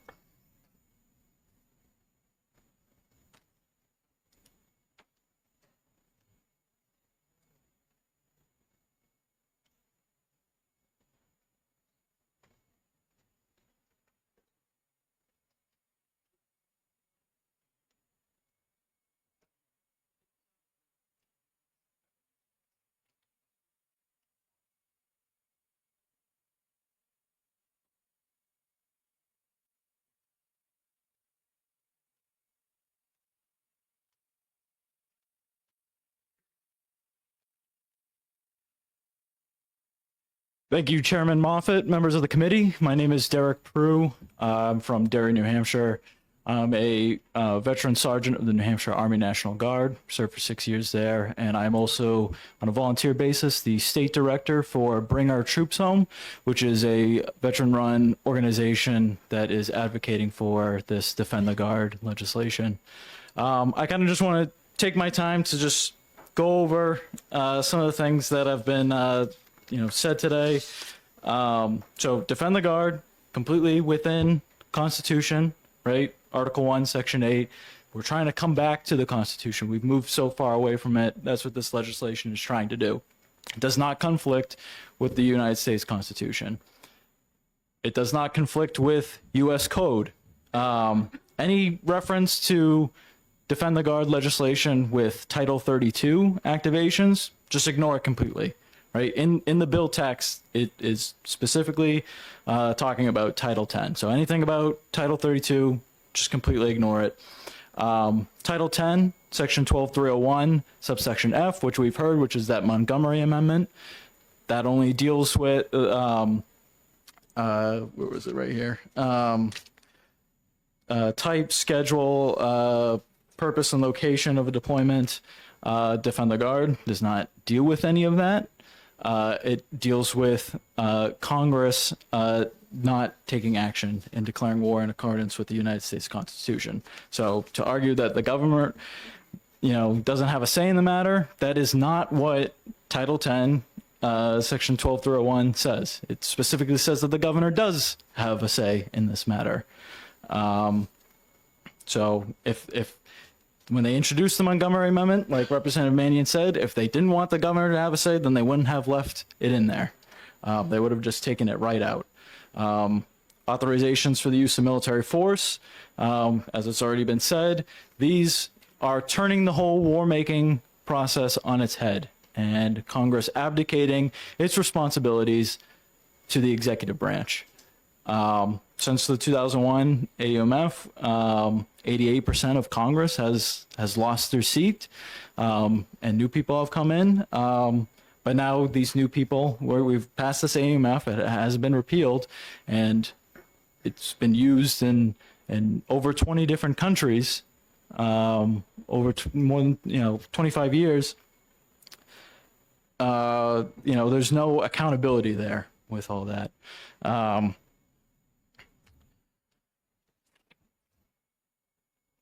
BRAC, which is base realignment and closure.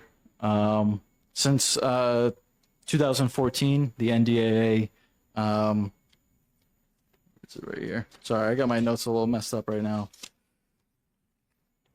Right here. National Defense Authorization Act for fiscal year 2014 specifically prohibits authorization of future BRAC base realignment and closure. Again, another bullying tactic that you shouldn't fold to. Closing and moving around guard units will put a significant logistical and financial strain on our military. It's easy for someone to threaten these things. It's another thing to actually do it. And, that goes along with the funding threats. We continue to hear these funding threats. No member of Congress, no DOD official has ever said that if a state passes this, they will lose funding, right? The language that is always used is at risk or at jeopardy, right? These are coercive measures. Defunding a state's National Guard would be politically unpopular and would also risk the Guard's ability to respond to real national and state emergencies, whether that be a military emergency or a natural disaster. It would put the Guard's capabilities at risk. And they won't do it because we need the National Guard. The National Guard's purpose, as part of the militia clause, is to repel invasion, suppress insurrection, and uphold the laws of the Union. That's the reason that they exist. And so, what would be the Guard's mission, right? Continue to go along with that, Representative Hemingway. What does that look like? It looks like what it would look like right now. Combat readiness. We do our fire tables. I was artillery, a HIMARS unit. We do our fire tables. We do it in Littleton. We do it in Nashua. We've done it in Michigan, Fort Grayling. We've done it in Hungary. Right? We can continue training for combat should the need arises. That's what training with the National Guard would look like before this bill and after this bill. This isn't saying that we'll never go into combat ever again. This is saying that when Congress does its job and gets fully behind the National Guard, then New Hampshire will send our troops. And again, this is referring to overseas combat. I believe it was Representative Mandelbaum. You asked about the refueling. Overseas combat being shooting at or getting shot at. So refueling, wouldn't fall into, that definition of combat. I think you also, Representative Mandelbaum, you said, what other states are doing things that might be contradictory to what the federal government wants. Like it's been saying, seatbelt, also cannabis legalization. That would be like another thing that's going around the country. It's the General Michaelides. He referred, that this is not the body to make these kinds of decisions. We've already heard the Daniel Webster quote, that it is our solemn duty to actually do this right here. But, we also, if you read Federalist Papers, the Federalist Papers was a real discussion between the Federalists and the Anti-Federalists before the ratification of the U.S. Constitution. And there was a lot of concerns brought up.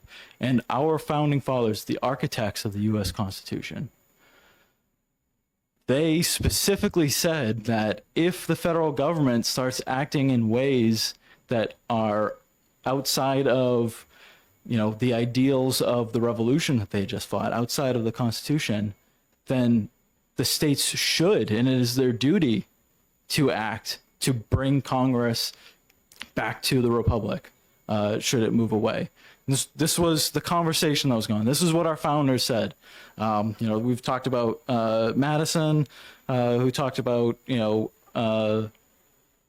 the executive branch being most prone to war.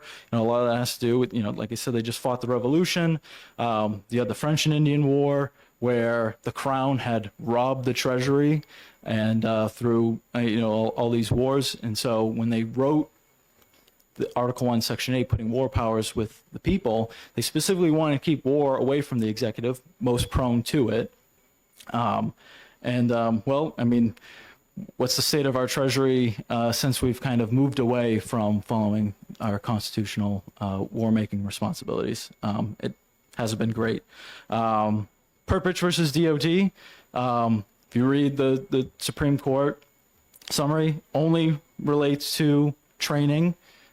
Says nothing about combat, only says training.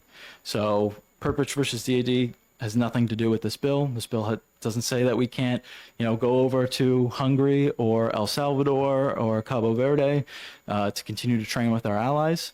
So it is not in conflict with purpose versus DoD. Widespread support for this bill. It's already been mentioned. This is in the NHGOP party platform. This bill has been supported by the ACLU of New Hampshire, as well as tons of other ACLU chapters around the country.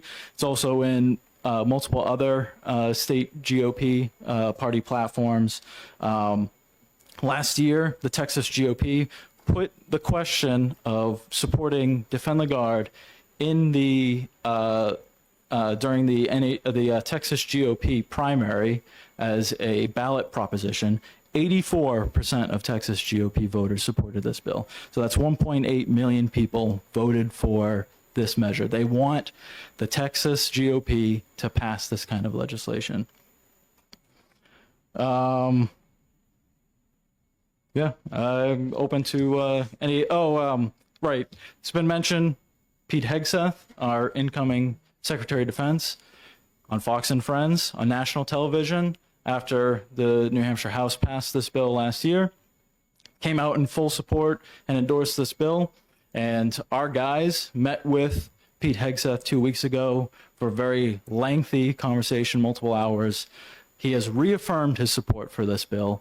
He has said that he will direct the Department of Defense to be in full support of this legislation, do everything in his power to get this bill passed in every single state.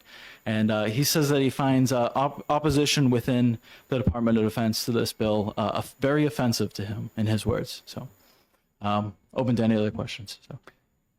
Representative Gagné. Thank you, Mr. Chairman. Thank you for taking my question. And if I heard you right, you're an active member now, a sergeant in the National Guard? Former. Former? Yes. You're no longer part of the National Guard? That is correct. Okay. Thank you. Representative Mandelbaum. Thank you, Mr. Chairman. So I've heard a number of people who've testified today talk about the constitutionality of this bill. And candidly, I am not a constitutional scholar. So when you say that this bill does not conflict with the U.S. Constitution, is that based on your own reading of the Constitution or from experts in constitutional law? My reading, constitutional scholars, and also the opinions of the architects of the Constitution, founding fathers, James Madison, right? Thank you. Representative Foss. So I've been taking a list of stuff I need to look up before I make up my mind on this.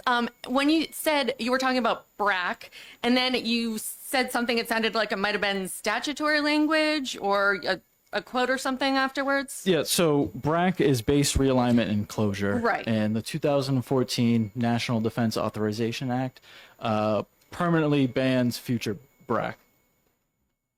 Thank you.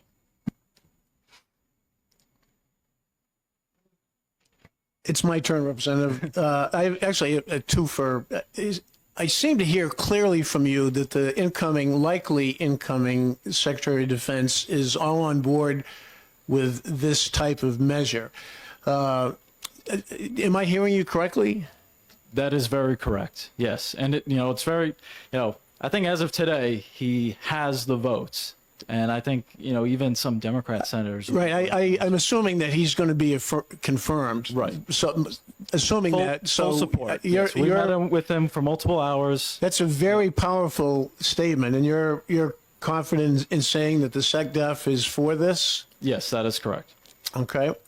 And my second question has to do, I'm looking at the handout that you gave us. Again, thanks to anyone who takes time to give us a handout, which gives us a chance to review. The congressman from Arizona wrote or said that the federal government needs a well-prepared guard. The House would never cut funding for the guard. The House controls the purse strings. So congressman said that. Other people, a lot of people last year, this year have said that they would never dare defund us. I keep hearing that. But I also heard the colonel, your predecessor who spoke, said that they would. And the adjutant general said that our assets would be moved if this passed. It sounds like our guard would be eviscerated. So how it's a little bit, to me, sounds a little bit like a game of chicken. You know, you're saying if this passes, they wouldn't dare cut our funding. And how confident are you that that would be the case? Are you 100% confident that? I am 100% confident. So, you know, like in my handout, we've got multiple members of Congress and, you know, Representative Gosar and Congressman Massey. They went around and asked all their colleagues about this bill. If this happened, would you be in favor of voting of defunding a state? No member of Congress would. It's political suicide. No one would ever dare do that. And also one of my handouts is actually from Kansas and their fiscal report from their adjutant general who said that there would be no fiscal impact. So we've got one adjutant general saying one thing, another adjutant general saying a different thing. We get members of Congress saying that, you know, it won't be defunded. I think we can just throw this funding concern out the window because it's not clear. We just need to focus on the Constitution, what's been going on in terms of our foreign policy, in terms of losing our morality as a nation, as well as losing financial stability in this country because of our conduct. And, you know, it's up to this body, you know, like that Daniel Webster quote, it's up to this body to protect our National Guard and to make sure that Congress does its job first before we send them into harm's way. Okay, Representative Mandelbaum and Representative Seibert, did you have your hand up? No, she had it up first. Well, it's your turn. Oh, okay. No, I just had a question about this particular fiscal note. Just I would feel more comfortable actually seeing one from this one. Is just it looks like the adjunct general is CC'd on this message after it has been written up and sent. It is from the Kansas division of the budget, but it's essentially kind of like, I'm guessing, our LBA, because it's a letter from the chairperson on the Senate committee. That's our, you know, similar committee there or whatever, but for their Senate. So I would actually like to see that, and possibly I'll try to get in touch with them. How about that? Sure, To actually sounds get good. their opinion Yeah. on that and the similarities between our situation. Sure. Okay. I think, you know, like it says highlighted there, right? The Adjutant General's Department states that the enactment of their version of this bill would not have a fiscal effect. Yeah, I would just feel more comfortable hearing it from them directly. Thank you. Representative Mandelbaum? Thank you, Mr. Chairman. So you mentioned Congressman Gosar and Massey have noted that there wouldn't be defunding for passage of such a bill in a state. I'm curious what New Hampshire's federal delegation has said about this bill. I haven't heard anything from them. So Okay. I couldn't answer that. All right. Other questions? Representative Hemingway. Thank you, Chair. Welcome and thank you for your service. So you mentioned BRAC, and BRAC, does that include National Guard units? Because I don't believe so. I think that's only for the federal. I couldn't answer that question. I imagine that BRAC would include like things like Ps. But Ps is kind of a National Guard unit. It's an air guard. Right. And I can tell you that within New Hampshire that they have closed down bases and realigned forces to meet the training requirements or the mission. So BRAC, in my opinion, does not qualify as part of a National Guard regulation. Okay. Follow up. The other thing is, and I do believe you say you continue doing training with the HIMARS and other things in different areas. Yes, I've been there, done that. And the only thing is that there is nothing that will take more serious than someone that's actually going over there to use the equipment that they've been trained on. That is what people are look forward to, and not everyone, agreed. But you want to have a purpose for that mission. And when you say that you or the only reason why you don't get called up is by Congress, and you haven't been called up by Congress since 1942. I remember when I came into the Guard back in the 90s, we were running around with equipment from the 60s, and we went overseas. That equipment went overseas twice, once with Desert Storm and once with Iraq, OIF-2. Thin skin, no armor, in a combat zone. But when we got back, because he kept that equipment there because it was no good, we got all brand new equipment. And reason being is because we went on a mission. We defended our country, and this is why we got the money. So you sit there and say 100% that the funding is not going to be denied. I kind of differ. Okay. Training, I'm not willing to throw away lives of National Guardsmen or throw the Constitution in the trash bin just for experience, right? I don't think anyone should experience combat. I think we can train to it, to meet it if the time comes, and I don't think that this bill conflicts with that.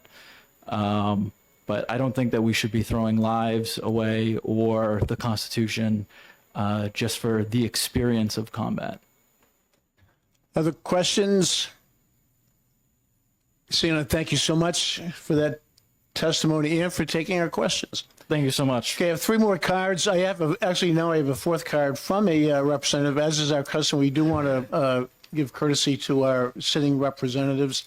Representative Kelly Potenza, is she still here? Yes, she is. Has asked for 5 minutes to speak in support of the bill. Welcome, Representative. Thank you, Chairman. So for the record, my name is Representative Kelly Potenza. I'm representing Stratford District 19. So I'm so thankful to be here today in strong support of this legislation. I was thrilled when this passed the New Hampshire House of Representatives last term and was honored to help in that endeavor.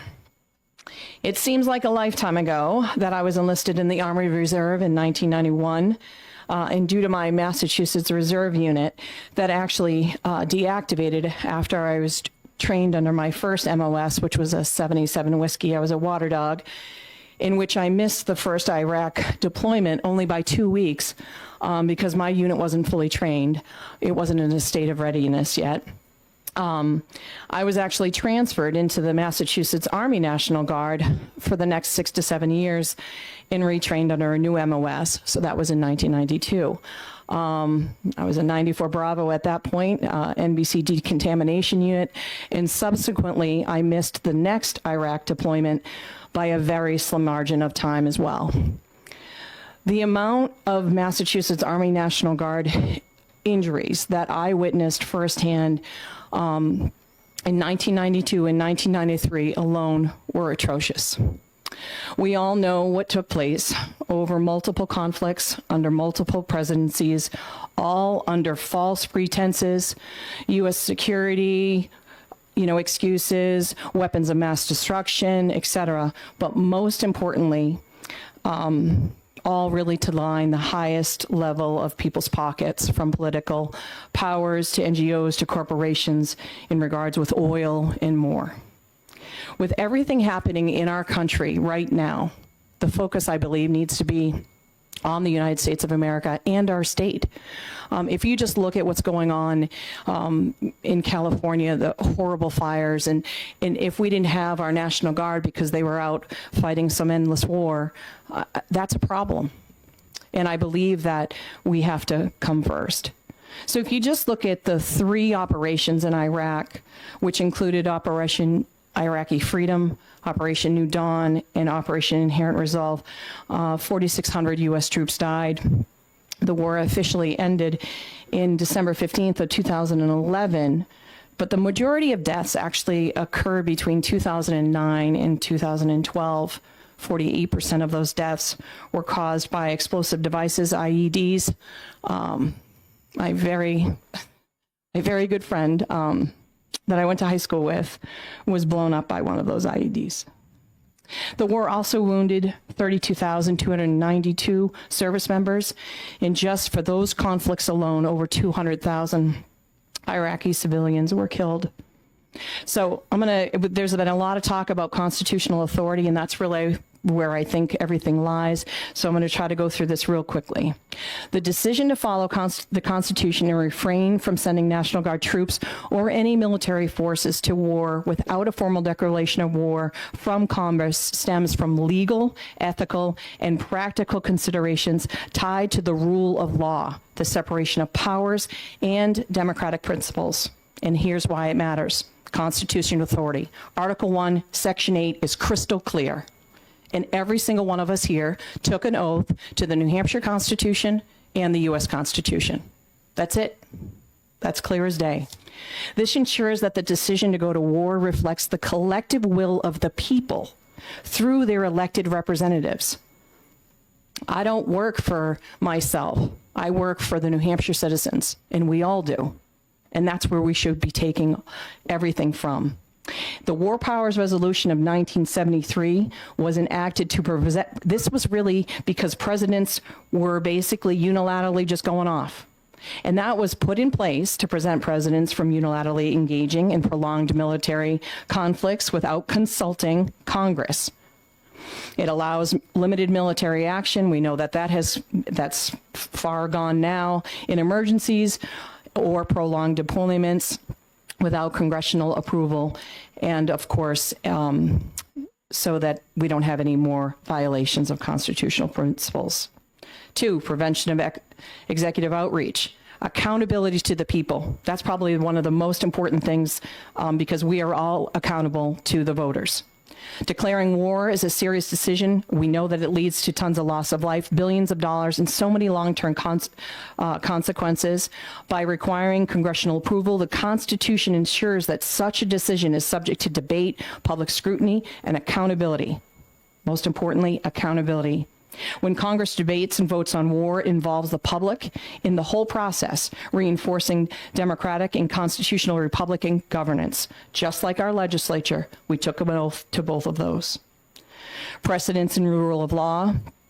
I think that actually we have set right now what has been going on for decades. Ignoring the requirement for Congress has set the most dangerous precedent, eroding constitutional norms over time.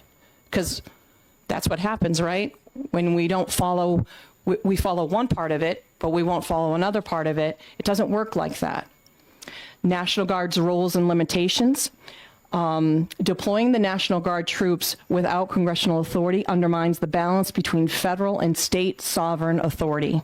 Moral and ethical considerations, and then I'm going to end with historical content. The framers were deeply influenced by the abuses of unilateral military power under monarchies and sought to ensure that war would be a collective decision to protect the nation from costly and unjustified conflicts. By adhering to the Constitution and seeking congressional approval for war, the U.S. honors its founding principles, reinforces the rule of law, and ensures that decisions of such magnitude are made responsibly and democratically. Thank you. Thank you, Representative. Would you take questions? Sure. Are there any questions at this time? Seeing none, I thank you again for your testimony. We have just a handful of folks still looking to speak. Aubrey is still here, yes. Aubrey Friedman from Bridgewater.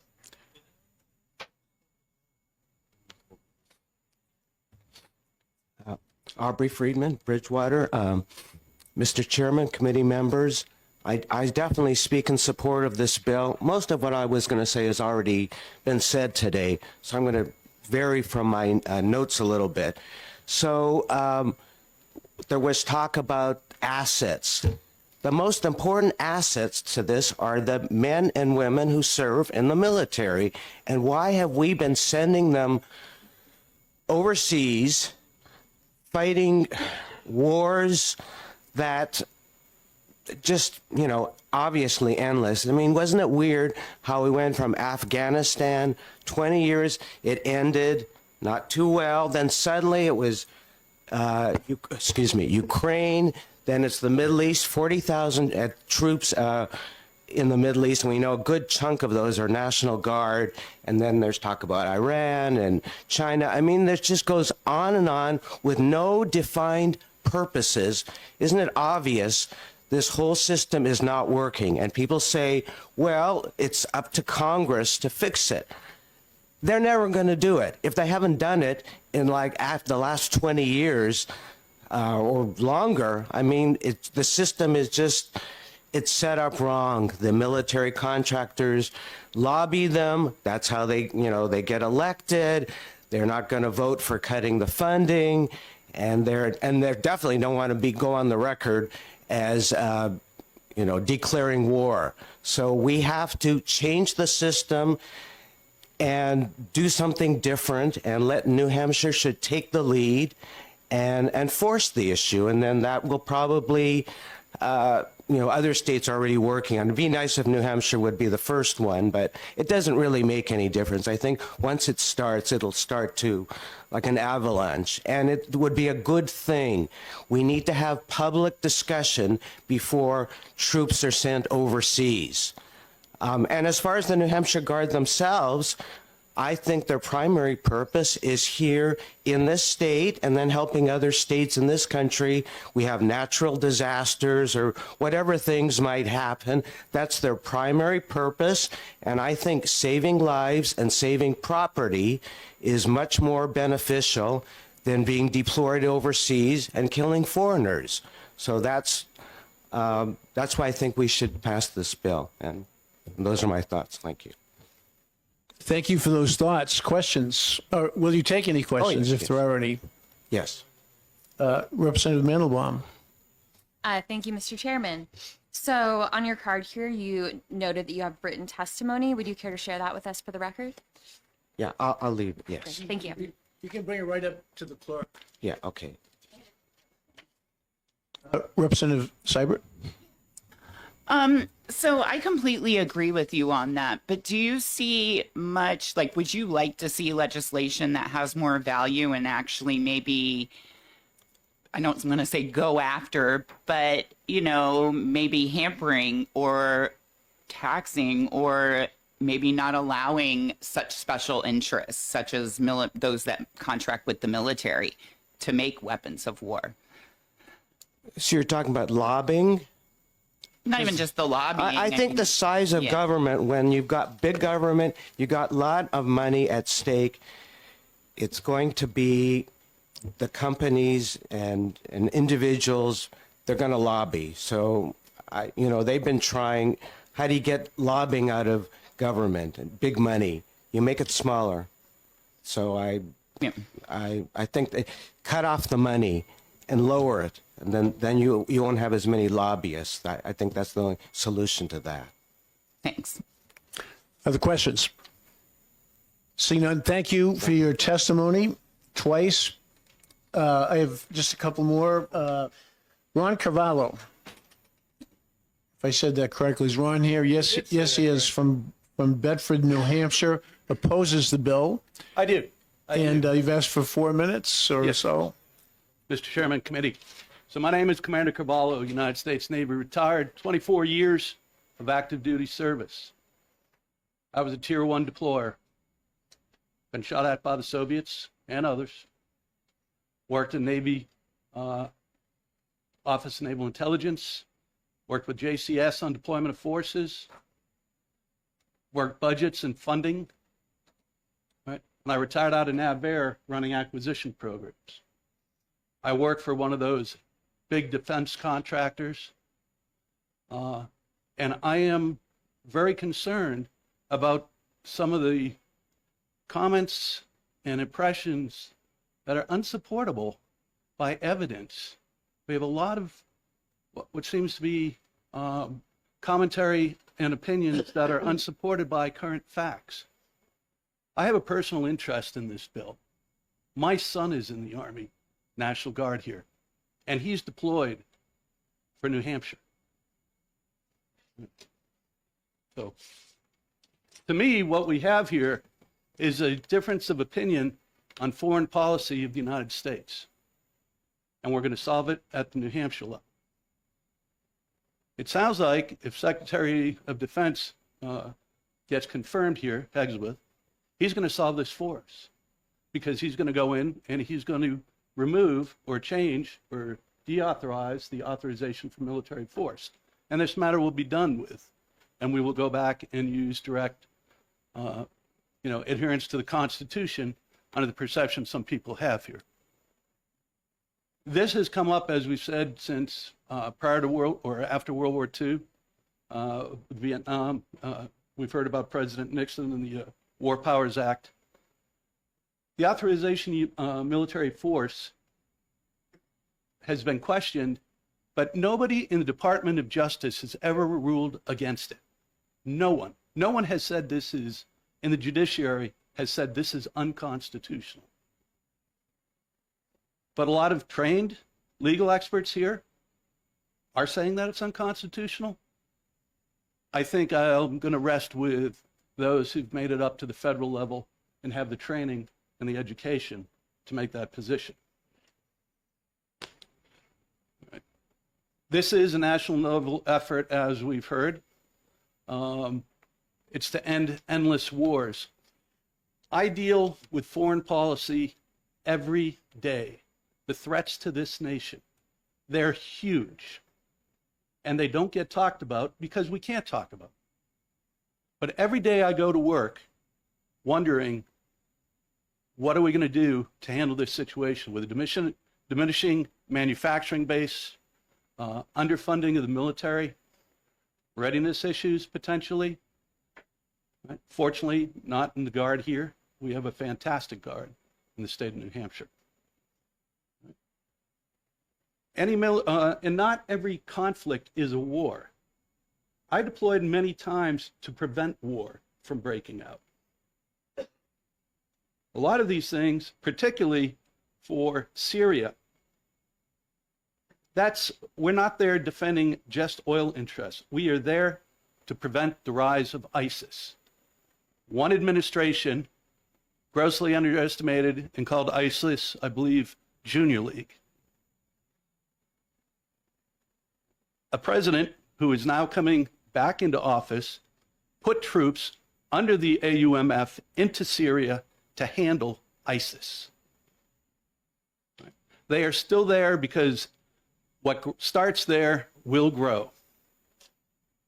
Wars are not fought, or isolationism is not a valid foreign policy. Right? You need to only look back to 1936. What was the net effect of isolationism, of not defending Europe at the start? It was in excess of 25 million people. So fighting battles of foreign policy on shaky, speculative, constitutional grounds that have never been upheld by the Department of Justice makes absolutely no sense, particularly if it puts at risk the funding for our Guard. This bill should be renamed not Defend the Guard. It should be really named Defund the Guard, because that's what's going to happen. Now, having built budget exhibits for the Hill, I can tell you our priorities go to those who are trained, ready, and at the tip of the spear. As General Michelotis stated, the funding for the Guard is not set by senators and congressmen to allocate to their states. It goes to the Guard Department. And the Bureau of the National Guard makes those allocations of where that funding goes. And my buddy, Colonel Pete Kajowski back there, already told you how those allocations are made. Right? So I don't really trust anybody who has not built a military budget to tell me how the military funds things. I was there. They weren't. Any military officer will tell you training in a real-world environment with forces that you'll be working with in wartime environment are essential to the safety of any of our military soldiers, sailors, Marines, and Air Force personnel.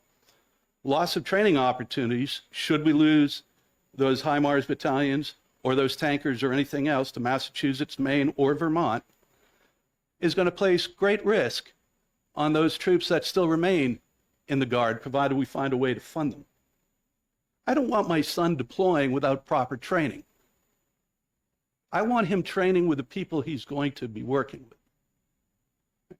Our country has not faced threats of this nature since World War II.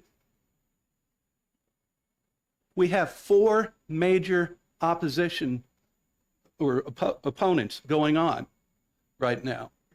And when I joined the military in 1982 under Ronald Reagan, we had to reconstitute a hollowed out military. We had to be able to hold back 2 wars simultaneously. And then as the funding went down, we went to win and hold and win. So we would hold one theater where it was currently and prevent the opposing forces from taking over or achieving their objectives while we fought one war, and then we would have to move all our troops over and win the second conflict. The Guard became an essential part of the force structure in order to do that. And every Guardsman that signs up signs to the same oath that I took when I signed up at the age of 18. Support and defend the Constitution. We trust in our leaders that we elect to Congress and the Senate to do the right thing. And now we're questioning their morals, their values, and we're accusing them of weakness because they won't stand up because of a few individuals' interpretation of what constitutionality consists of? I'm sorry, I don't buy that, because otherwise we'd be removing them from office. And I don't see that occurring on a national level.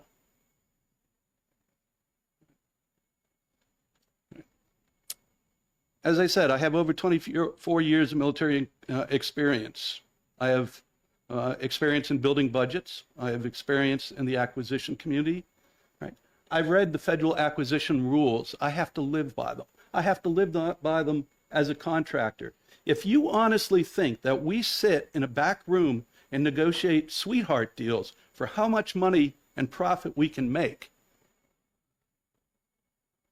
you are unaware of the legal ramifications for anything like that. I would be spending most of my time in jail from here on. We have so many rules in effect of who we can talk to during source selection, and source selection is run by needs, and needs are generated all the way up the chain, all right? They're not negotiated in backroom deals so contractors like myself can get rich. In fact, the amount of profit or fee that we can take on a contract is very limited. In most cases, 10% or less. Think about that for a minute. If you're a small business owner, what's your markup? 30, 40, 50%? Right. In my job, we get 10%. Right. Why are things so costly? You know, that's a whole separate argument, but basically we build in small numbers. So, all right. As a retired naval officer, as I mentioned, I can assure you the funding decisions are made by prioritizing forces that are ready to go, and those that are not ready to go but have capital equipment that's very valuable, tankers or the HIMARS, those will go to other units. Loss of our Guard's funding and resultant reduction in readiness because of a political debate in Washington by a few members of Congress with their own agenda. Right? By the way, Rand Paul is firmly behind this. And for the record, I am a Republican. Once funding is lost, it may never be restored. And our Guard would end up watching on the sidelines, or what remains of our Guard, while the rest of the country goes off and supports their original mission. I can think of nothing more humiliating as an American or a military officer or a member of the state of New Hampshire than watching other people defend my freedoms, and I don't have the opportunity to do so, nor my son, a third-generation military member. So I also have questions in removing our governor's ability to make decisions regarding her Guard, which she is in charge of between Title 10 and Title 32. I think some of the comments have relaxed that when the Guard is called up. She does not have a say in that anyway. They are federalized at that point in time. I realize there's I touched on a number of different topics, acquisition, intelligence, how decisions are made.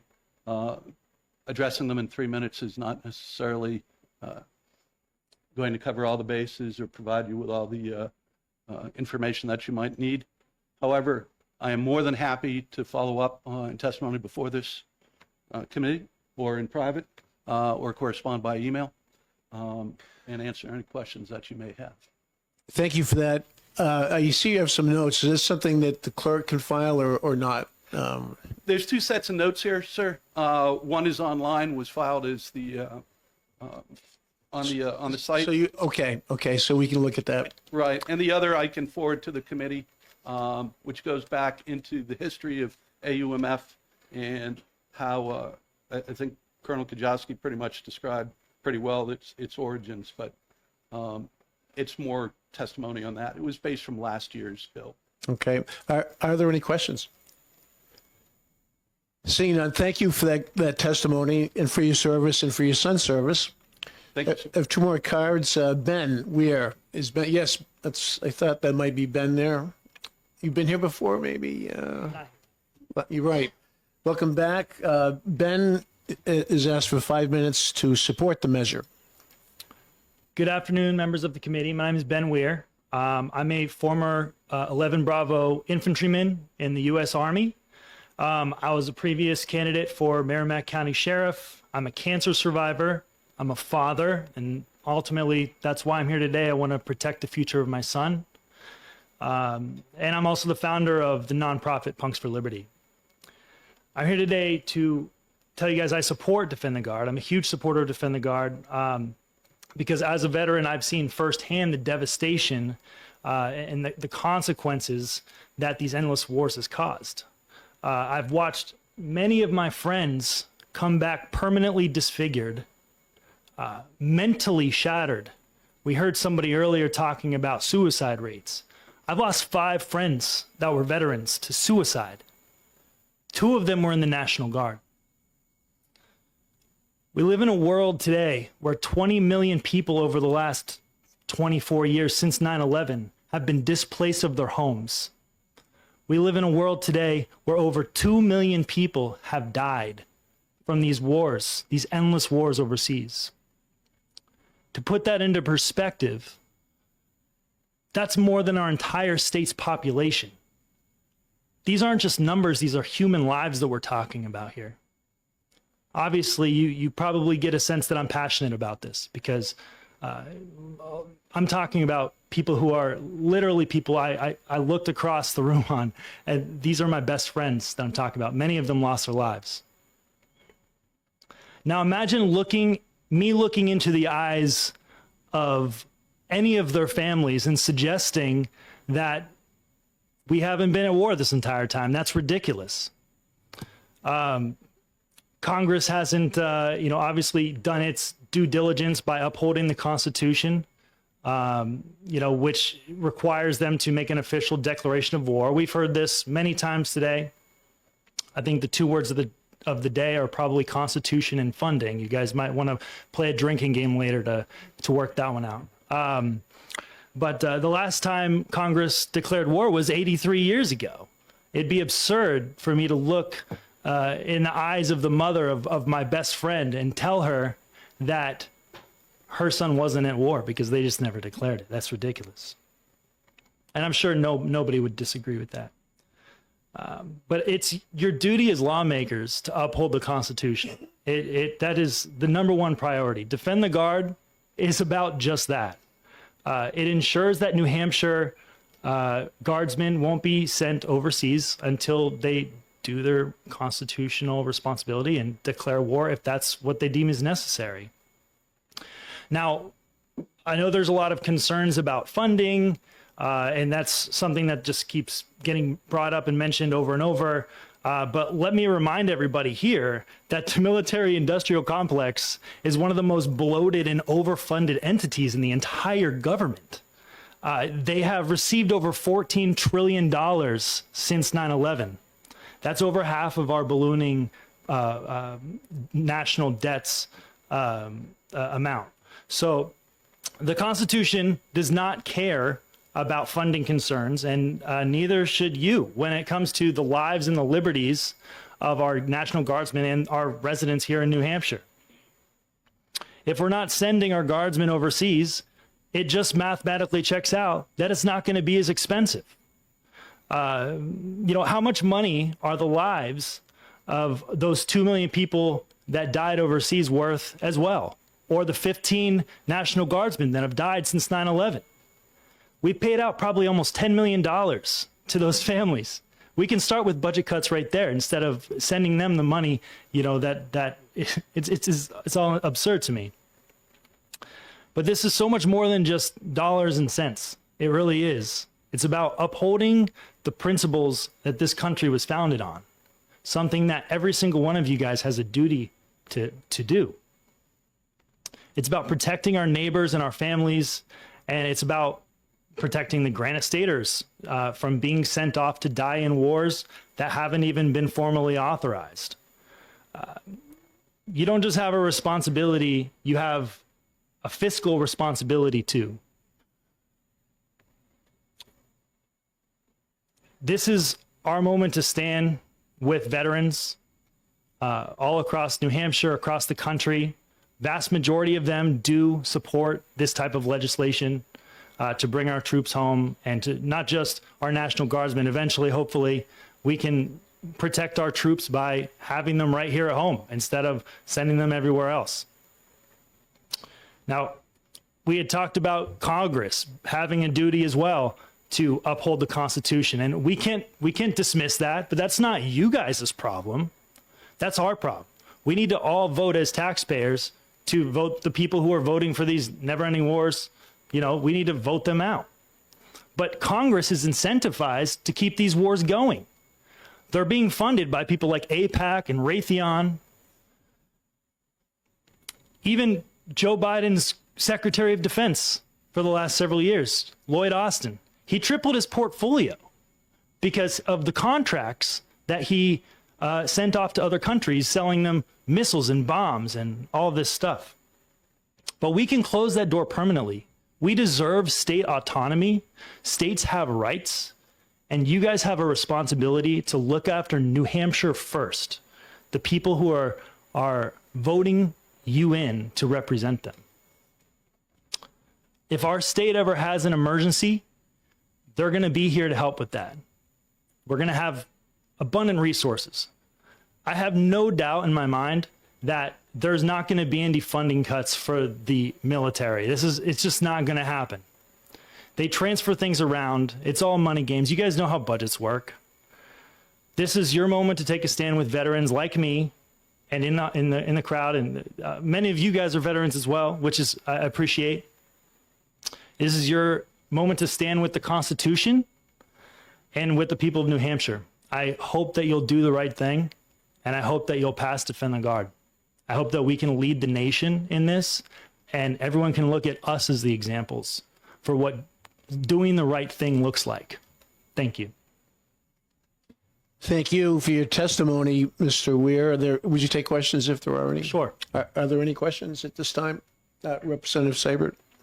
Thanks for taking my question. So one of my issues when we exec this bill the last time was that I kind of have a hard time seeing, just because, well, there's the requirements that are here that are saying that, okay, well, it's all fine if they just, if Congress declares war, and to me, it seems like the special interests will just go in there and buy up politicians even more than they already do right now, just to make sure war gets declared, to keep doing what they do.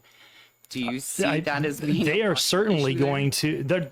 I have no doubt in my mind that they're lobbying against this bill right now, and we might not see it in this room, but they are absolutely against the Defend the Guard bill because they are. Their interests are benefiting from this.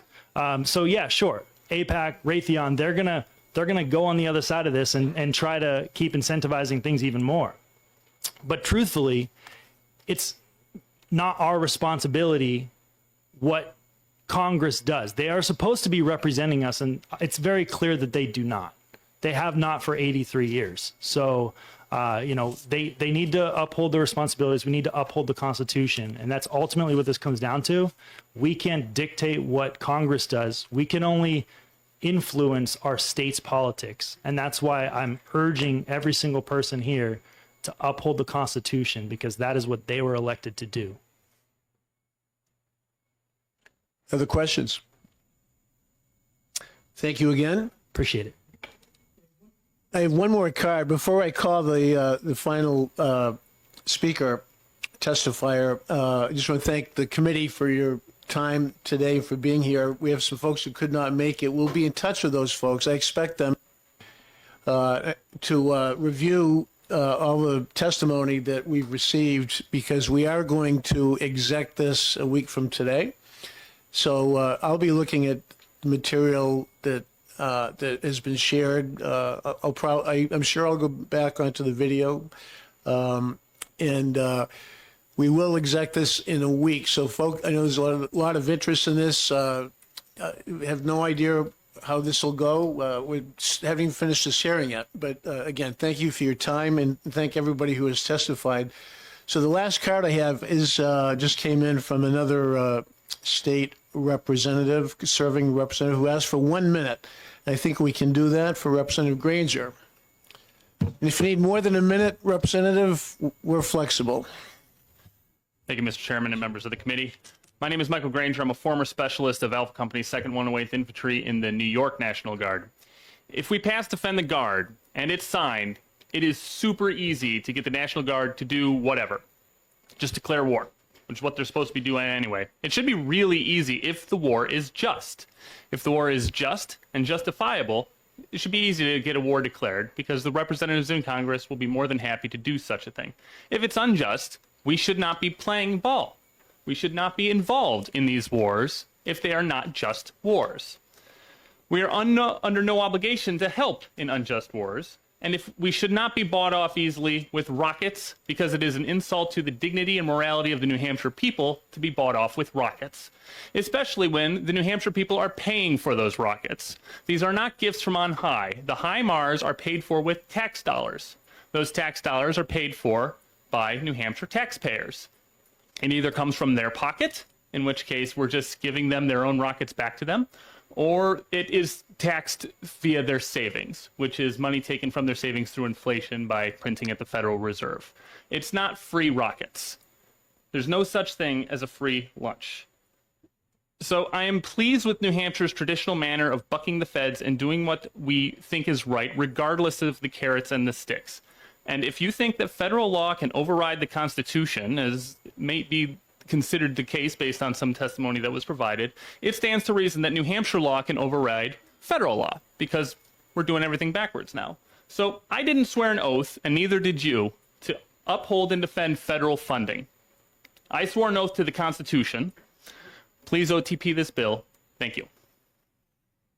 Thank you, Representative. Questions? Are there any questions? If not, thank you again. That will wrap up our hearing today. Thank you to all concerned, all con, as we say in the military, and we will be back a week from today.